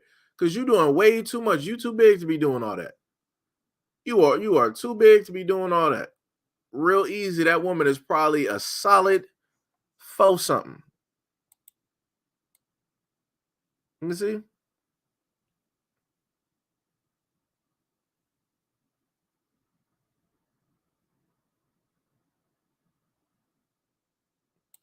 Yeah, that's a big lady. That's a big lady. And then she got the nerve to be trying to like act like she gonna swing or hit that dude with an elbow. Like, nah, get your ass up out of here. Like, I don't know what you doing.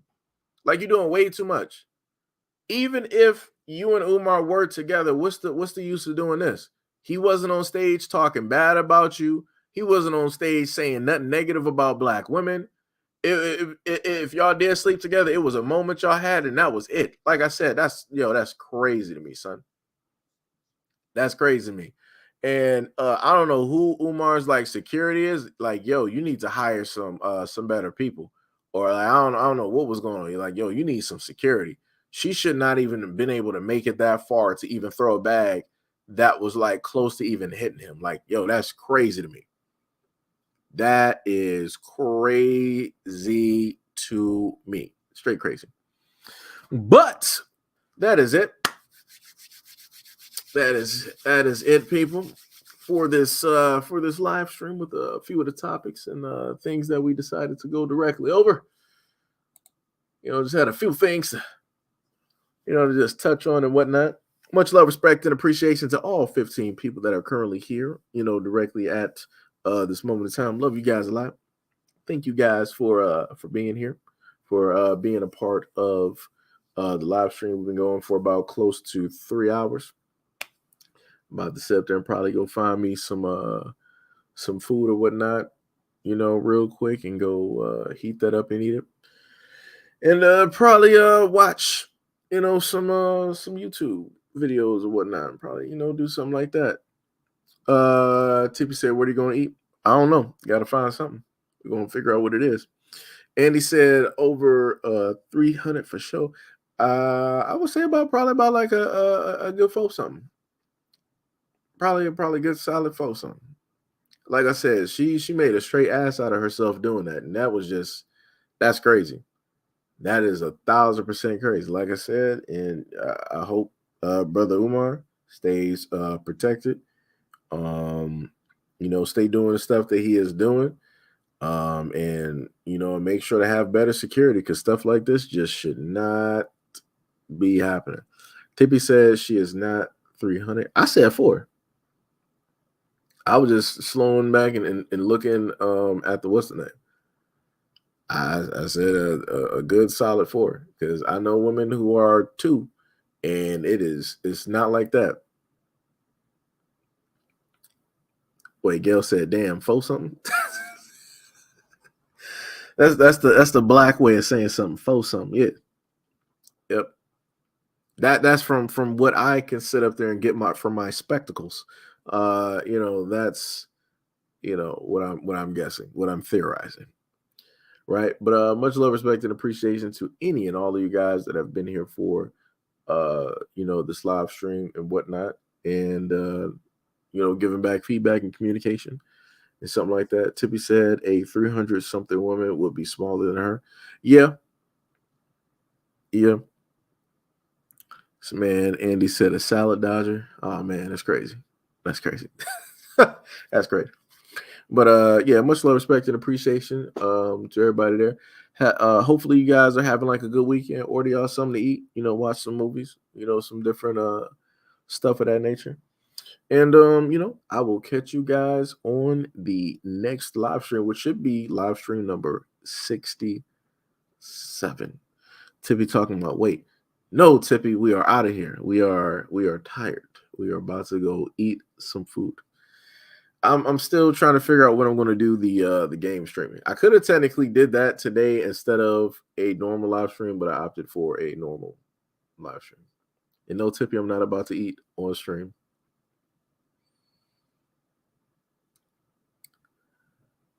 Nope, not doing it, Tippy. We're not doing it. Nope, don't feel like doing it. He says that has nothing to do. That has nothing to do with nothing. Nothing to do with nothing.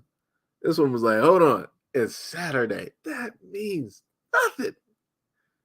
That means nothing. Back in the day, we used to have Saturday morning cartoons. You see where that Saturday got us now? Nothing. Nowhere. It's out of there. It is out of there. But anyways, that's it for me. I'll catch you guys on the next one. Peace out. And then here comes this dude showing up late. King Black in the building. Yo, what is up? What is up? You talking about just leave the mic thing on? No, Tippy, we're not doing it. Peace out.